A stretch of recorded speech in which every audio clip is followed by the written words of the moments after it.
ನಮಾಮಿ ಶಂಕರ.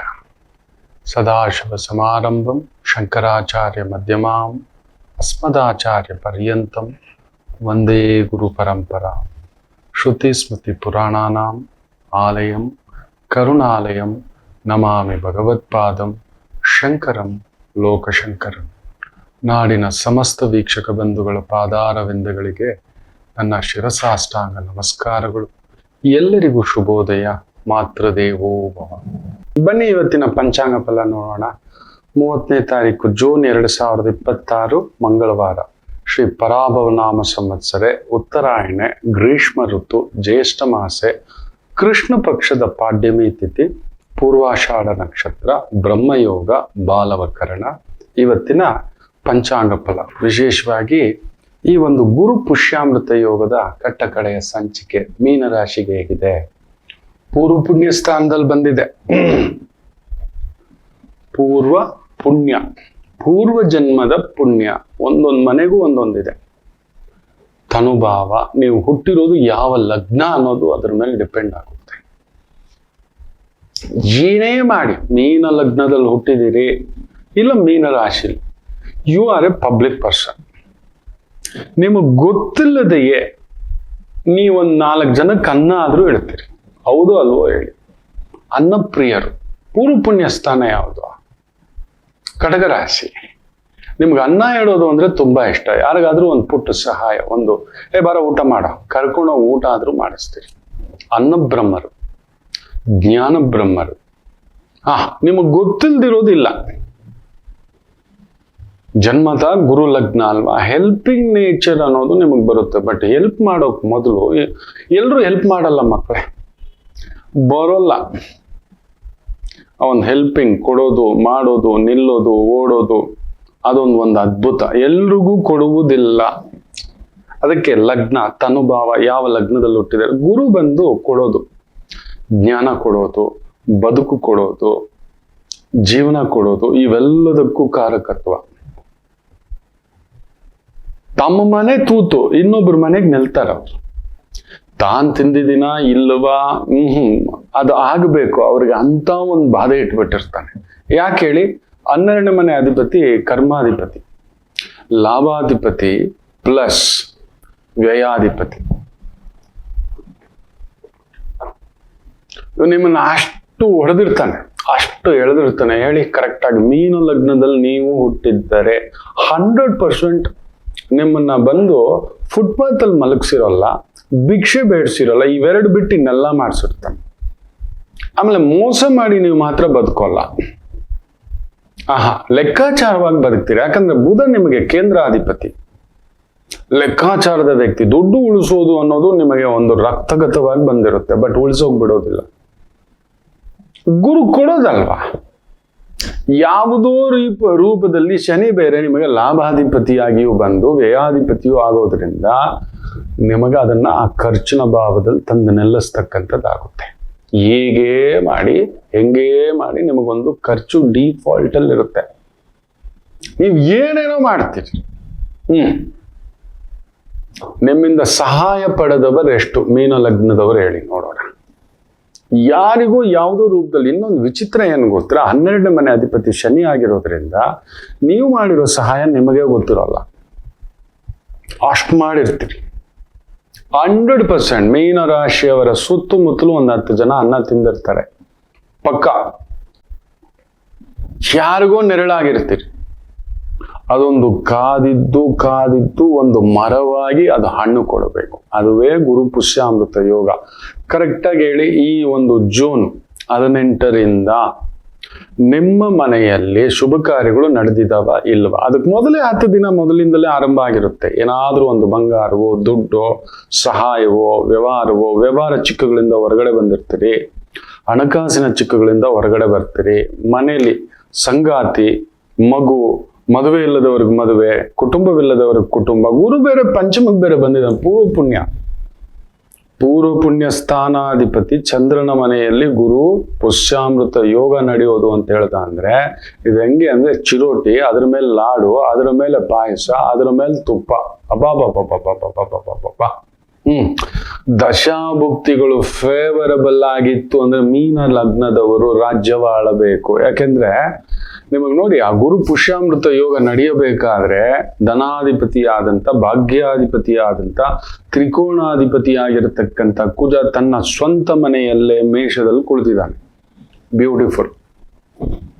ಒಂದು ಭೂಮಿ ಪಡಿತೀರಿ 100%. ಭಾಗ್ಯ ಅಂದ್ರೆ ತಂದೆಗೆ ಸಂಬಂಧಪಟ್ಟಂತದ್ದೇನಾದ್ರೂ ಜಾಗ, ಭೂಮಿ, ಮನೆ ಇತ್ತು, ಬರೋದಿತ್ತು, ಖಂಡಿತ ಬರ್ಬೇಕು. ಏನೋ ಒಂದು ಸರ್ಪ್ರೈಸ್. ತಮಾಷೆ ಗೊತ್ತಾ, ನನ್ನ ಮೀನ ಲಗ್ನ ಒಂದು ಕಾಲ್ಗಟ್ಟಕ್ಕೆ ನಮ್ಮದೊಂದು ಜಾಗ ಕೊಟ್ಟಿಲ್ಲ. ಅಲ್ಲೊಂದು ಮೋಸ. ಕೊರಗೋರಪ್ಪ, ಅಪ್ಪ ಬಾಯಿ ಬಿಟ್ಟು ಏನು ಮಾತಾಡೋರಲ್ಲ, ಏನು ಹೇಳೋರಲ್ಲ, ಒಳಗಡೆ ನೀನು. ಆದ್ರೆ ಅಮ್ಮ ಅಜ್ಜುಜೋ ರಾಕ್ಷಸಿ ಅಲ್ಲ, ಅದು ಬ್ರಹ್ಮ ರಾಕ್ಷಸಿ ರೇ. ಅದ್ಯಾಕ್ರಿ ಕೊಡಲ್ಲ ಅಂತಾರೆ, ನಿಮ್ ತಾತಂದು ಅಂತ ಕೊಡ್ಲೇ ಇಲ್ಲ. ನಮ್ದು ಅಲ್ಲೊಂದು ತಂದೆದ್ ಮೋಸ ಮಾಡ್ಬಿಟ್ರು, ಏನೋ ಮಾಡಿದ್ರು ಕೊರಗೋರು. ತಮಾಷೆ ಏನಂದ್ರೆ ಮಗ ಸತ್ತೋದ ಅಂತಲೇ ಪಾಲ್ ಮಾಡ್ಕೋಬಿಟ್ಟಿದ್ರು, ಎತ್ತು ತಂದೆ ತಾಯಿ ಸಮೇತ. ನನಗೆ ಗೊತ್ತೋ ಗೊತ್ತಿಲ್ಲದೆಯೋ ಒಂದು ಪುಟ್ಟ ಜಮೀನಿಗೆ ಕೈ ಹಾಕಿದ್ದೆ. ನೋಡಿ, ಇದೆಲ್ಲ ತಿಳ್ಕೋಬೇಕು ಯಾರಿಗಾದರೂ ಸರಿಯೇ. ಏನಕ್ಕೆಂದ್ರೆ ಈ ಥರದ್ದು ನಿಮ್ಮನ್ನ ಪರೀಕ್ಷೆಗಳು ಇಡುತ್ತೆ. ಕೃಷಿಕ ಅನ್ನೋದು ಒಂದು ಇಲ್ಲ ಅನ್ನೋ ಕಾರಣಕ್ಕೆ ಒಂದು ಜಮೀನಿನ ವಿಚಾರದಲ್ಲಿ ಕೈ ಬಿಡಬೇಕಾಗುತ್ತೆ. ನಾನಾಗ ಕೃಷಿಕ ಅನ್ನತಕ್ಕಂಥದ್ದು, ತಂದೆ ಕೃಷಿಕರೇ, ಅವರ ತಂದೆ ಕೃಷಿಕರೇ. ಆದ್ರೆ ನನ್ನ ಹತ್ರ ನನ್ನ ತಂದೆಗೆ ಕೃಷಿಕ ಅನ್ನೋ ಒಂದು ಇಲ್ಲ. ಈಗ ಜಮೀನ್ ವಿಚಾರಕ್ಕೆ ಹೋಗಿ ಕೇಳೋಕ್ ಹೋದ್ರೆ ಇಲ್ಲಪ್ಪ ಆಗೋದಿಲ್ಲ. ಏನ್ ಮಾಡೋಣ, ಕನ್ವಿನ್ಸ್ ಮಾಡ್ತೇವೆ, ಇನ್ನೊಂದು ಮಾಡ್ತೇವೆ. ಕಡೆಗೆ ಅವರ ತಾತನ ಜಾಗದಿಂದ, ತಂದೆ ಜಾಗದಿಂದ ಅಲ್ಲ, ನನ್ನ ಮುತ್ತಾತನ ಜಾಗದಿಂದ ಅಲ್ಲ, ನನ್ನ ತಂದೆಯ ತಾತನ ಆಸ್ತಿ ಕೊಡ್ಲಿಲ್ಲ. ಎಲ್ಲರೂ ಕುತ್ಕೊಂಡು ಮಾತಾಡಿ, ನೋಡಪ್ಪ ಇಷ್ಟೇ ಕೊಡೋದು, ಸರಿ ಬಂದಷ್ಟು ಬರಲಿ. ನೀವು ನಂಬೋಲ್ಲ, ಆವತ್ತಿನ ವ್ಯಾಲ್ಯೂ ಒಂದು ಹಬ್ಬಬ್ಬಾ ಅಂದ್ರೆ ಒಂದು 50,000ದಿಂದ 1,00,000 ಅದು ಜಾಗ ಅಷ್ಟೇ. ಎಷ್ಟು ಬರುತ್ತೆ ಅಂತ ಖುದ್ದು ಹೇಳಿದವರು ಹಿರಿಯರು. ಬಿಟ್ಬಿಡೋ ಇದನ್ನ ಕಟ್ಕೊಂಡೇನು ಅಂತ. ನನಗೀಗ ಕೃಷಿಕ ಪತ್ರ ಬೇಕು.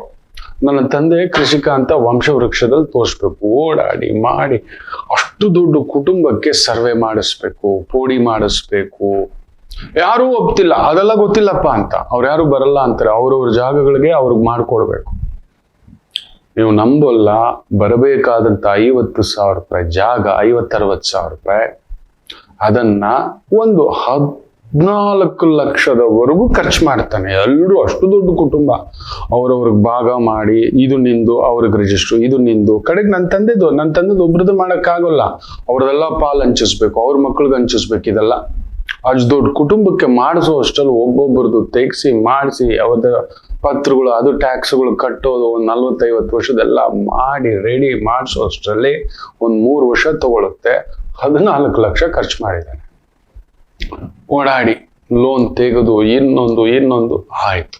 ಕಡೆಗೆ ನಮ್ಮ ತಂದೆ ಹೆಸರು ಬಂತು. ತಂದೆಯಿಂದ ನನ್ಗೊಂದು ಪುಟ್ಟದಾಗಿ ಒಂದು 10 ಸೆಂಟು ಅಂತ ಇಟ್ಕೊಳ್ಳಿ, 4,000 ಅಡಿ ಅಷ್ಟೇ ಬರಬೇಕಾಗಿದ್ದಿತ್ತು. ನನ್ನ ಒಬ್ಬನಿಗೆ ಎಷ್ಟೋ ಆದ್ರೂ 100 ಪಟ್ಟು ನಾನು ತೃಪ್ತಿಯೇ. ನಾನೀಗ ಕೃಷಿಕ ಅಂತ ಬಂದಿದೆಯಲ್ಲ ಅಂತ ಹೇಳ್ಬಿಟ್ಟು ಹೋಗ್ಬಿಟ್ಟು ಒಂದು ಪುಟ್ಟದಾಗಿ ಒಂದು ತೋಟ ತಗೋತೇನೆ. ತಂದೆನ ಕರ್ಕೊಂಡು ಹೋಗ್ತಾನೆ. ನೋಡ್ ಪಪ್ಪ, ನಿನಗೆ ಬಂದಿದ್ದು ಇಷ್ಟು ಅಂತೀಯ ನೋಡು, 10 ಪಟ್ಟು ತಗೊಂಡಿದ್ದೀನಿ. ಒಂದು 3/4 ಎಕರೆ ಕೂಡ ಬಂದಿಲ್ಲ. ನೋಡಿ, ದೈವ ಕೊಟ್ಟಿದಂತ ತಂದೆ ಖುಷಿ. ಒಂದು ಬೋರ್ವೆಲ್ ಹಾಕ್ಸ್ತಾರೆ, ನಿಲ್ತಾರೆ, ಗಿಡಗಳಿಗೆ ನಿಲ್ತಾರೆ, ದೂರ ಬೇರೆ. But he was very happy. ಅವರ ಮುಖದಲ್ಲ ಆನಂದವನ್ನ ನಾನು ನೋಡಬಲ್ಲೆ. ನನ್ನ ಮಗ ಜಮೀನ್ ತಗೊಂಡ, ತೋಟ ಮಾಡಿಸ್ತಿದ್ದಾನೆ, ಬಯಲು ಭೂಮಿ, ಬಯಲು ಸೀಮೆ, ನನಗೆ ತೃಪ್ತಿ ಇದೆ. ಸರಿ. ತಮಾಷೆ ಏನಂದ್ರೆ, ಇತ್ತೀಚೆಗೆ 1-2 ವರ್ಷದ ಹಿಂದ್ಗಡೆ ಇನ್ನೂ ಮಾತುಕತೆ ಬರೋ ಕೇಳಿದೆ, ಪಪ್ಪ ನಿಂದು ಜಾಗ ಇದೆಯಲ್ಲ, ಎಷ್ಟು ಹೋಗ್ಬೋದು ಈಗ ಅಂತ ಹೇಳಿದಾಗ ದಂಗ ಆಗ್ಬಿಟ್ಟೆ. 1 ಕೋಟಿಗೆ ಹೋಗುತ್ತಂತೆ ಕಣ ಅಂತ ಹೇಳಿದ್ರು. ಆಶ್ಚರ್ಯ ಆಗ್ಬಿಟ್ಟೆ. ನಾನು ಖರ್ಚು ಮಾಡಿದ್ದು ಒಂದು 20-25 ವರ್ಷದ ಹಿಂದ್ಗಡೆ. ಇವತ್ತು ಅದಕ್ಕೆ ಬಂಗಾರದ ಬೆಲೆ ಬಂದಿದೆ. ನಾನು ಒಂದು ಮಾತು ಹೇಳಿದೆ, ಮನೇಲಿ ಇಷ್ಟು ಜನ ಇದ್ದಾರೆ, ನನಗೆ ಬೇಡ, ನಿಮ್ಮ ಆಶೀರ್ವಾದ ಸಿಕ್ಕಿದೆಪ್ಪ, ಖುಷಿಯಿಂದ ನನಗೆ ಎಲ್ರಿಗೂ ನೀನು ಏನಂದ್ರೂ ಮಾರ್ಬಿಡು, ಅಕೌಂಟಲ್ಲಿ ಇಟ್ಕೊ. ವಯಸ್ಸಾದ ಕಾಲದಲ್ಲಿ ಒಂದು ದುಡ್ಡು ಕೈಯಲ್ಲಿದ್ರೆ ಅದೊಂಥರ ಧೈರ್ಯ, ಸ್ಥೈರ್ಯ. ಒಂಥರ ತೃಪ್ತಿ ಕೊಡುತ್ತೆ, ಭದ್ರತೆ ಕೊಡುತ್ತೆ. ನೀನು ನಿನ್ನ ಜೀವಮಾನದಲ್ಲಿ 1 ಕೋಟಿ ರೂಪಾಯಿ ನೋಡಿಲ್ಲ, ನಾನು ನೋಡಿದ್ದೇನೆ. ಅದರಿಂದ ನೀನು ಮಾರ್ಬಿಡು. ನಿನ್ನ ಮನೆ ಮಕ್ಕಳಿಗೆ ಯಾರ್ಯಾರಿಗೇನು ಅಂತ ಒಂದು ದಾನ ಪತ್ರವು ಮಾಡಿಬಿಡು. ನೀನು ಖುಷಿ ಆಗುತ್ತಾ? ನನಗೆ 1 ಲಕ್ಷ ಕೊಡು, ಬೇಡ 10,000 ಕೊಡು, ನಾನು ತೃಪ್ತಿ, ನಿನ್ನ ಆಶೀರ್ವಾದ ಇದ್ರೆ ಸಾಕು, ನನ್ನ ಜೊತೆಲಿ ಇದೆಯಲ್ಲ ಎಲ್ಲರೂ ಬಿಟ್ಟು ನನಗೆ ಅದೇ ತೃಪ್ತಿ ಅಂತ. ಅವತ್ತಿಗೆ ಅಮ್ಮ ಇಲ್ಲ, ಬಿಡ ಇರ್ಲಿ ನೋಡ್ಕೊಳ್ಳೋಣ ಅಂತ ಹೇಳಿದ್ರು. ನೀನು ಓಡಾಡಿ ಮಾಡಿಸಿದ್ದಲ್ವಾ ಅವತ್ತು ಅಂತ. ನನಗೆ ನೆನಪೂ ಇಲ್ಲ, ತಂದೆ ಇವತ್ತು ಇಲ್ಲ. ನೀವು ನಂಬಲ್ಲ, ಈಗ ಏನಕ್ಕೋ ನಾವು ವಾರ್ಷಿಕ ಕಾರ್ಯಕ್ಕೆ ಹೋಗ್ತೇವೆ, ಅದರ 6 ಪಟ್ಟು ಬಂಗಾರದ ಬೆಲೆ ಬಂದ್ಬಿಟ್ಟಿದೀಯಾ. 6 ಪಟ್ಟು. ಎಲ್ರೂ ಈ ಕಣ್ಣು ಅರಳಿಸುವಂತ ಬೆಲೆ 6 ಪಟ್ಟು. ಅಪ್ಪ ಇದಾಗ 1 ಕೋಟಿ ಅಂದ್ರೆ ಇವತ್ತು 6 ಕೋಟಿ. ಗುರು ಪುಷ್ಯಾಮೃತ ತಿರುಗಿಸ್ಬಿಟ್ಟಿದೆ. ಮೀನ ಲಗ್ನಕ್ಕೆ ಗುರು ಪೂರ್ವ ಪುಣ್ಯ ಸ್ಥಾನಕ್ಕೆ ಬಂದಿದೆ. It is working. ದಶಾಭುಕ್ತಿಗಳು ಏನೇ ಇರಬಹುದು, ಅದಕ್ಕೆ ಹೇಳೋದು. ದಶಾಭುಕ್ತಿಗಳು ಏನೇ ಇರಬಹುದು, ತೊಂದರೆಯ ದಶೆ. ಹೌದು, ನನಗೀಗ ಬುಧ ದಶೆ ತೊಂದರೆಯ ದಶೆ. ಆದರೆ ನೀಚಭಂಗ ರಾಜಯೋಗ ಇಟ್ ಇಸ್ ಸ್ಟಾರ್ಟೆಡ್. ಹೊರದೇಶ, ಹೊರಸ್ಥಳ, ತುಂಬಾ ದೊಡ್ಡವ್ರು ಕರ್ಕೊಂಡು ಹೋಗ್ತಿದೆ. ಇಲ್ಲಿರೋದಕ್ಕಿಂತ ಬೇರೆ. ಅದರಲ್ಲಂತೂ ಈ ಒಂದು ಕೇಳಲೇಬೇಡಿ, June 2ರಿಂದ I am not reachable to anybody. ಆ ಮಟ್ಟದ್ದು ಮೀನ ಲಗ್ನ. ಬುಧನ ಅರ್ಧ ದಶೆ ತಿಂತು, ಇನ್ನು ಅರ್ಧ ದಶೆ ಕೊಡಬೇಕು. 8 ವರ್ಷ ತಿಂದಾಕ್ತು, ಇನ್ನು 8 ವರ್ಷ ಕೊಡಬೇಕು. ನೀಚಭಂಗ ರಾಜಯೋಗ it has to give back. ಕೆಡಿಸಿ ಬಡಿಸಿ ತುಳಸಿ. ಬುಧ ವ್ಯವಹಾರ ಕಾರಕ, ಬುಧ ಕಮಿಟ್ಮೆಂಟ್ ಕಾರಕ. ಸೊ ಕಮಿಟ್ಮೆಂಟು, ವ್ಯವಹಾರ, ಲೆಕ್ಕಾಚಾರ ಇವುಗಳಲ್ಲಿ ಕರ್ಕೊಂಡು ಬಂದು ನಿಲ್ಲಿಸ್ಬಿಟ್ಟು ಇದ್ಯಾವುದು ಬೇಡಪ್ಪ, ನನ್ನ ಪಾಡಿಗೆ ಇದ್ಬಿಡೋಣ, ಏನು ಬೇಡ ಅಂದ್ರು. It is started exploring international. ಕಾರಣ ಏನಂದ್ರೆ ಬುಧನ ಮಿತ್ರ ಶುಕ್ರ is nicely sitting 8th lord in the 12th. ವಿಪರೀತ ರಾಜಯೋಗದಲ್ಲಿ ಕುಳಿತು ಬಿಟ್ಟಿದ್ದಾನೆ ಶುಭವಾಗಿ. ಅದರ ಜೊತೆಯಲ್ಲಿ ಗುರು ಪುಷ್ಯಾಮೃತ ಯೋಗ ವಿಚ್ ಇಸ್ ಬೀನ್ ಹ್ಯಾಪನ್. ಇಷ್ಟು ದೊಡ್ಡದ ಒನ್ ಆಫ್ ದಿ ಒಂದು ಈ ತರದ್ 4-5 ನಾವು ಅಂದುಕೊಂಡೇ ಇರಲಿಲ್ಲ. ಆ ಮುಕ್ಕಾಲೆಕೆರೆ ಇವತ್ತು ಒಂದು 25-30 ಕೋಟಿಯ ಒಂದು ಮಟ್ಟದ ವ್ಯವಹಾರದ ಒಂದು ಜಾಗ. ಏನ್ ಹೇಳ್ತೀರಿ? ಸೊ ನಿಮಗೆ ಬರಲೇಬೇಕು. ಮೀನ ಲಗ್ನದ ಯೋಗದಲ್ಲಿ ಅದು ಇತ್ತು ಅಂತ ಹೇಳಿದ್ರೆ ನೀವು ಜನ್ಮತ ಏನಾದ್ರು. ನನಗೆ ಕುಜ ಚೆನ್ನಾಗಿದೆ. ತುಂಬಾ ಜನ ಗೊತ್ತಿಲ್ಲ, ಕುಜ 4ನೇ ಮನೆಯಲ್ಲಿದ್ರೆ ಬೆಂಕಿ ಅಂತಾರ. ಅಲ್ಲ, ಇಟ್ ಇಸ್ ಅ ಬ್ಯೂಟಿಫುಲ್ ಸುಖಕಾರಕ, ಭೂಮಿಕಾರಕ. ಭೂಮಿ ಜಾಗದಲ್ಲೇ ಇದ್ದಾನೆ. ಸುಖ ಭೂಮಿಯಿಂದ ಬರಬೇಕು, ಅದಿದೆ. Land lord I am a land lord. ನಾನು ಸೈಟ್ ವಿಚಾರಕ್ಕೆ ಅಂತ ಹೋಗಿದ್ದೆಲ್ಲ, ತಲೆ ಕೆಡಿಸ್ಕೊಂಡಿದ್ದೆಲ್ಲ ನನಗೆ ಗೊತ್ತಿಲ್ಲದೆ ಮೀನ ಲಗ್ನದ ಕಾಂಬಿನೇಷನ್. ಕುಜ is in stronger and also ನವಾಂಶದಲ್ಲಿ ಉಚ್ಚ ಸ್ಥಾನ. ಅದ್ಭುತವಾಗಿ ಮಕರದಲ್ಲಿ ಉಚ್ಚ ಸ್ಥಾನ. ಮದುವೆ ಆದ್ಮೇಲೆನೆ ಸ್ಟಾರ್ ತಿರುಗಿರೋದು ನೋಡಿ. ಅದಕ್ಕೆ ನವಾಂಶ ನೋಡ್ಬೇಕು ಅನ್ನೋದು. ಪ್ರೊಫೆಷನ್ ನೋಡ್ಬೇಕು ಅಂತ ಹೇಳಿದ್ರೆ ದಶಾಂಶದಲ್ಲಿ 11ನೇ ಮನೆಗೆ ಬಂದು ನಿಂತ್ಕೊತಾನೆ ಶುಕ್ರ ಕುಜನ್ ಜೊತೆ. ಸೊ ಭೂಮಿ, ಮನೆ, ಆಳು ಕಾಳು ವ್ಯವಸ್ಥೆ 11ನೇ ಮನೆ ತಗೊಳ್ಳಿ. ಇರುವ ಜಾಗದಲ್ಲೆಲ್ಲ ಒಂದ್ ಸಣ್ಣ ತಲೆನೋವು ಆಗಬೇಕು. ತ್ರಿಶಾಂಶದಲ್ಲಿ ಅಲ್ಲೊಂದು, ಅಷ್ಟಮದಲ್ಲಿ ಕುಜ. ಇರುವ ಜಾಗದಲ್ಲೆಲ್ಲ ಪಾರ್ಟ್ನರ್ಶಿಪ್, ಇನ್ನೊಂದು ಅಂತ ಸುತ್ತಮುತ್ತ. ನನ್ನ ಮನೆಗೆ ಅಟ್ಯಾಚ್ಮೆಂಟ್ ಕಟ್ಬಿಟ್ಟಿದ್ದಾರೆ ಯಾರೋ. ನನ್ನ ಜಮೀನಲ್ಲೂ ಸೆಂಟ್ರಲ್ ಕಾಲು ದಾರಿ ಕಟ್ಟುವಾಗ ಒಂದು ಗೋಡೆ. ಇವುಗಳನ್ನ ಏನಕ್ಕೆ ಹೇಳ್ತಿದ್ದಾನೆ ಅಂದ್ರೆ ಯಾರನ್ನು ಯಾರು ತಪ್ಪಿಸ್ಕೊಳಕ್ ಆಗೋದಿಲ್ಲ, ಹಾಗೆ ಕೊಡುತ್ತೆ. ಪ್ರಯತ್ನಕ್ಕೆ ತಕ್ಕಷ್ಟೇ ಪ್ರಾಪ್ತಿ ಅಂತ ಏನ್ ಹೇಳ್ತೇವೆಯೋ, ಪ್ರಾಪ್ತಿಗೆ ತಕ್ಕಷ್ಟೇ ಪ್ರಯತ್ನ ಮಾಡಿರ್ತೇವೆ ನೋಡಿ. ಯಾವತ್ತು 20-25 ವರ್ಷದ ಹಿಂದ್ಗಡೆ ಒಂದು ದುಡ್ಡು ಹಾಕಿ ಮಾಡಿ ಉಳಿಸ್ಕೊಂಡಿದ್ದು ಇವತ್ತು ಅದು ಬಂಗಾರದ ಬೆಲೆ ಹಾಕಿ ಅವತ್ತು ನೋಡಿ. ಆ ಪ್ರಯತ್ನ ಅವತ್ತು ಮಾಡಿಸಿದೆ. ನಾನು ಮಾಡಿದ್ದಲ್ಲ, ಬರೆದಿಟ್ಕೊಳ್ಳಿ, ನಾನು ಮಾಡಿದ್ದಲ್ಲ. ಇನ್ನೂ ಒಂದು ವಿಚಿತ್ರ ಏನಂದ್ರೆ, ನನ್ನ ತಂದೆ ಹಿರಿಯರ ಹತ್ರ ಎಲ್ಲ ಹೇಳಿರೋದು ಏನಂದ್ರೆ, ಅವನು ಇಡೀ ಕುಟುಂಬದ ಜವಾಬ್ದಾರಿ ತಗೊಂಡಿದ್ದಾನೆ, ಅವನಿಗೆ ಕೊಟ್ಟು ಬಿಡಿ, ಇದು ನನ್ನ ಹೆಸರಲ್ಲಿರೋದು ಅಂತ ಹೇಳ್ಬಿಟ್ಟಿದ್ದಾರೆ. ನಾನು ಹೇಳಿದ್ರೆ ಅಂತ ಪಾಪಕ್ಕೆ ನಾನೇನಕ್ಕೆ ಹೋಗ್ಲಿ. ಮೀನ ಲಗ್ನ, ಗುರು ಲಗ್ನ, ಏನು ಮಾಡಿದೆ ಈ ಜನ್ಮದಲ್ಲಿ, ಇದು ಸಾಕಪ್ಪ, ಇದೆಲ್ಲ ಬಿಟ್ಟೋದ್ರೆ ಸಾಕು ಜವಾಬ್ದಾರಿ ಅಂತ ನಾನ್ ನೋಡ್ತಿದ್ರೆ, ಇದನ್ ಬೇರೆ ತಗ್ಲಾಕ್ ಹೋಗಿದಾರ. ನನಗ್ ಬೇಡ. ಯಾರ್ಯಾರು ಏನೇನ್ ಎತ್ಕೋಬೇಕು, ಎಷ್ಟು ಹಂಚ್ಕೋಬೇಕು ಸಮವಾಗಿ ಮಾಡ್ಬಿಡೋಣ ಅಂದ್ರೆ ಅಲ್ಲೂ ಒಂದ್ ಮಾತು ಬಂದ್ಬಿಡ್ತೀವಿ. ಯಾಕಂದ್ರೆ 2ನೇ ಮನೇಲಿ ಕೇತು. ನಾನು ವೈರಾಗ್ಯಕ್ಕೆ ಜಾರಬೇಕಲ್ವಾ, ಕರೆಕ್ಟಾಗಿ ನಾನು ಹಂಚೋಣ, ಕೊಡೋಣ, ಮಾಡೋಣ ಅಂದ್ರೆ ಅಲ್ಲೊಂದು ಮಾತು, ಏನ ಇದು ಇಷ್ಟೇನಾ ಅಂತ ಏನು ಮಾತಾಡ್ಲಿಲ್ಲ, ಹಾಗೆ ಕೂತ್ಕೊಂಡೆ. So that is how it works out. ಯಾಕಂದ್ರೆ ನಿಮ್ಮನ್ನ ಹೊಡಿಬೇಕು, ಬಡಿಬೇಕು, ತಿವಿಬೇಕು. ಕರ್ಮಕಾರಕ 12ನೇ ಮನೆಯವನು, ಅವನೇ ಲಾಭಕಾರಕ, ಲಾಭನೂ ಬಂದಿದೆ, ನೀವು ಉಳಿಸ್ಕೊಳ್ಳಲ್ಲ, ನಿಮ್ಮನ್ನ ಖರ್ಚು ಮಾಡಿಸುತ್ತೆ. ಗುರು ಪುಷ್ಯಾಮೃತ ಯೋಗ one of the best moment will happen. ನಾವು ಕರೆಕ್ಟಾಗಿ ಈ 60 ದಿನ ಮಾಡ್ಕೊಳ್ತಕ್ಕಂಥದ್ದು ಮಾಡಿ ದೊಡ್ಡ ದೊಡ್ಡ ಸಮಸ್ಯೆಗಳನ್ನ ನಿವಾರಿಸ್ಕೋತೀವಿ. ಯಾವ್ದಾದ್ರು ತಕರಾರಿದ್ರೆ, ಲ್ಯಾಂಡ್ ತಕರಾರಿದ್ರೆ ಅಲ್ಲಿ ನೋಡಿ, ಕೇಂದ್ರದಲ್ಲಿ ವಿಶೇಷವಾಗಿ ಕೇಂದ್ರಾಧಿಪತಿ ಕೇಂದ್ರದಲ್ಲೇ ಇದ್ದಾನೆ ನೋಡಿ. ಮೀನ ಲಗ್ನಕ್ಕೆ, ಮೀನ ರಾಶಿಯವರಿಗೆ 4ನೇ ಮನೆಯಲ್ಲಿ ಬುಧ, ಸೂಪರ್. ಶುಕ್ರ, ಮಕ್ಕಳಿಲ್ಲದವರಿಗೆ ಮಕ್ಕಳು, ಮನೆ ಇಲ್ಲದವರಿಗೆ ಮನೆ, ಯೋಗವಿಲ್ಲದವರಿಗೆ ಯೋಗ, ಅದೃಷ್ಟವಿಲ್ಲದವರಿಗೆ ಅದೃಷ್ಟ, 2ನೇ ಮದುವೆ, 2ನೇ ಬದುಕು, 2ನೇ ಮನೆ, 2ನೇ ಅಂತಸ್ತು, 2ನೇ ಅಧಿಕಾರ, ಇವುಗಳೆಲ್ಲವನ್ನು ಅದ್ಭುತವಾಗಿ ಕೊಡತಕ್ಕಂತ ಒಂದು ಸಾಂಗತ್ಯ.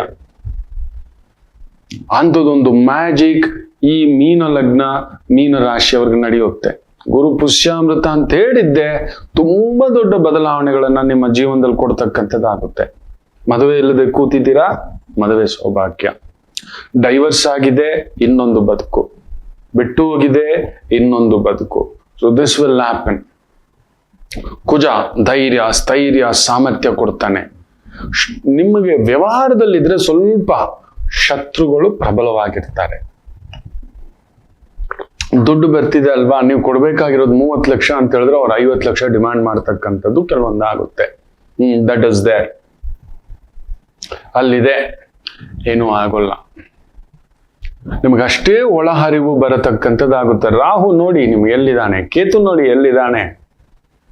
ಋಣ, ಸಾಲ, ಕಮಿಟ್ಮೆಂಟ್. ಇನ್ನೊಂದಿದೆ, ಕೇತು ಇರೋ ಮನೆಗೆ ಭಾರ, ಇರೋ ಮನೆಗೆ ಫಿಕ್ಸ್ಡ್. ಅಲ್ಲೊಂದಿದೆ ಇಂಟರ್ನಲ್ ನೋವಿರುತ್ತೆ, ಇಂಟರ್ನಲ್ ಕಮಿಟ್ಮೆಂಟ್ ಇರುತ್ತೆ. ನೋಡೋರೆಲ್ಲ ವಾವ್, ಮೀನ ರಾಶಿಯವ್ರೇನು ಅಂತ ಆಲ್ರೆಡಿ ಕಟೌಟು ನೀವು. ನಿಮಗೆ ಮಾತ್ರ ಗೊತ್ತು ಒಳಗಡೆ ಬನ್ನಿನ ತೂತುಗಳು ಅಂತ, ಯಾರು ನಿಮಗೆ ನೋವು ಕೊಟ್ಟಿಲ್ಲ ಅಂತೇಳಿ. But Rahu in the 12th house, that gives a beautiful combination. ಆ ಫ್ಲೋಟಿಂಗ್, ಏನು ಆಗಲ್ಲ ಬಿಡ ಅನ್ನತಕ್ಕಂಥದ್ದು. ರಾಹು ಕೂಡ ಇರುವ ಮನೆಗೆ ದಿಗ್ಬಂಧನ ಮಾಡುತ್ತಾನೆ. ಸೊ ಖರ್ಚಿನ ಮನೆ ಯಾವ್ಯಾವ್ದೆಲ್ಲ ಬರ್ತಿದೆಯೋ ಕರ್ಮಕ್ಕೋಸ್ಕರ, ಕೆಲಸಕ್ಕೋಸ್ಕರ, ಸ್ವಂತ ಬಿಸ್ನೆಸ್ ಇರೋರಿಗೆ ಲೇಬರ್ಸ್ ವಿಚಾರದಲ್ಲಿ ಸಿಕ್ಕಾಬಟ್ಟೆ ಖರ್ಚುಗಳು ಸ್ವಲ್ಪ ಬರುತ್ತೆ.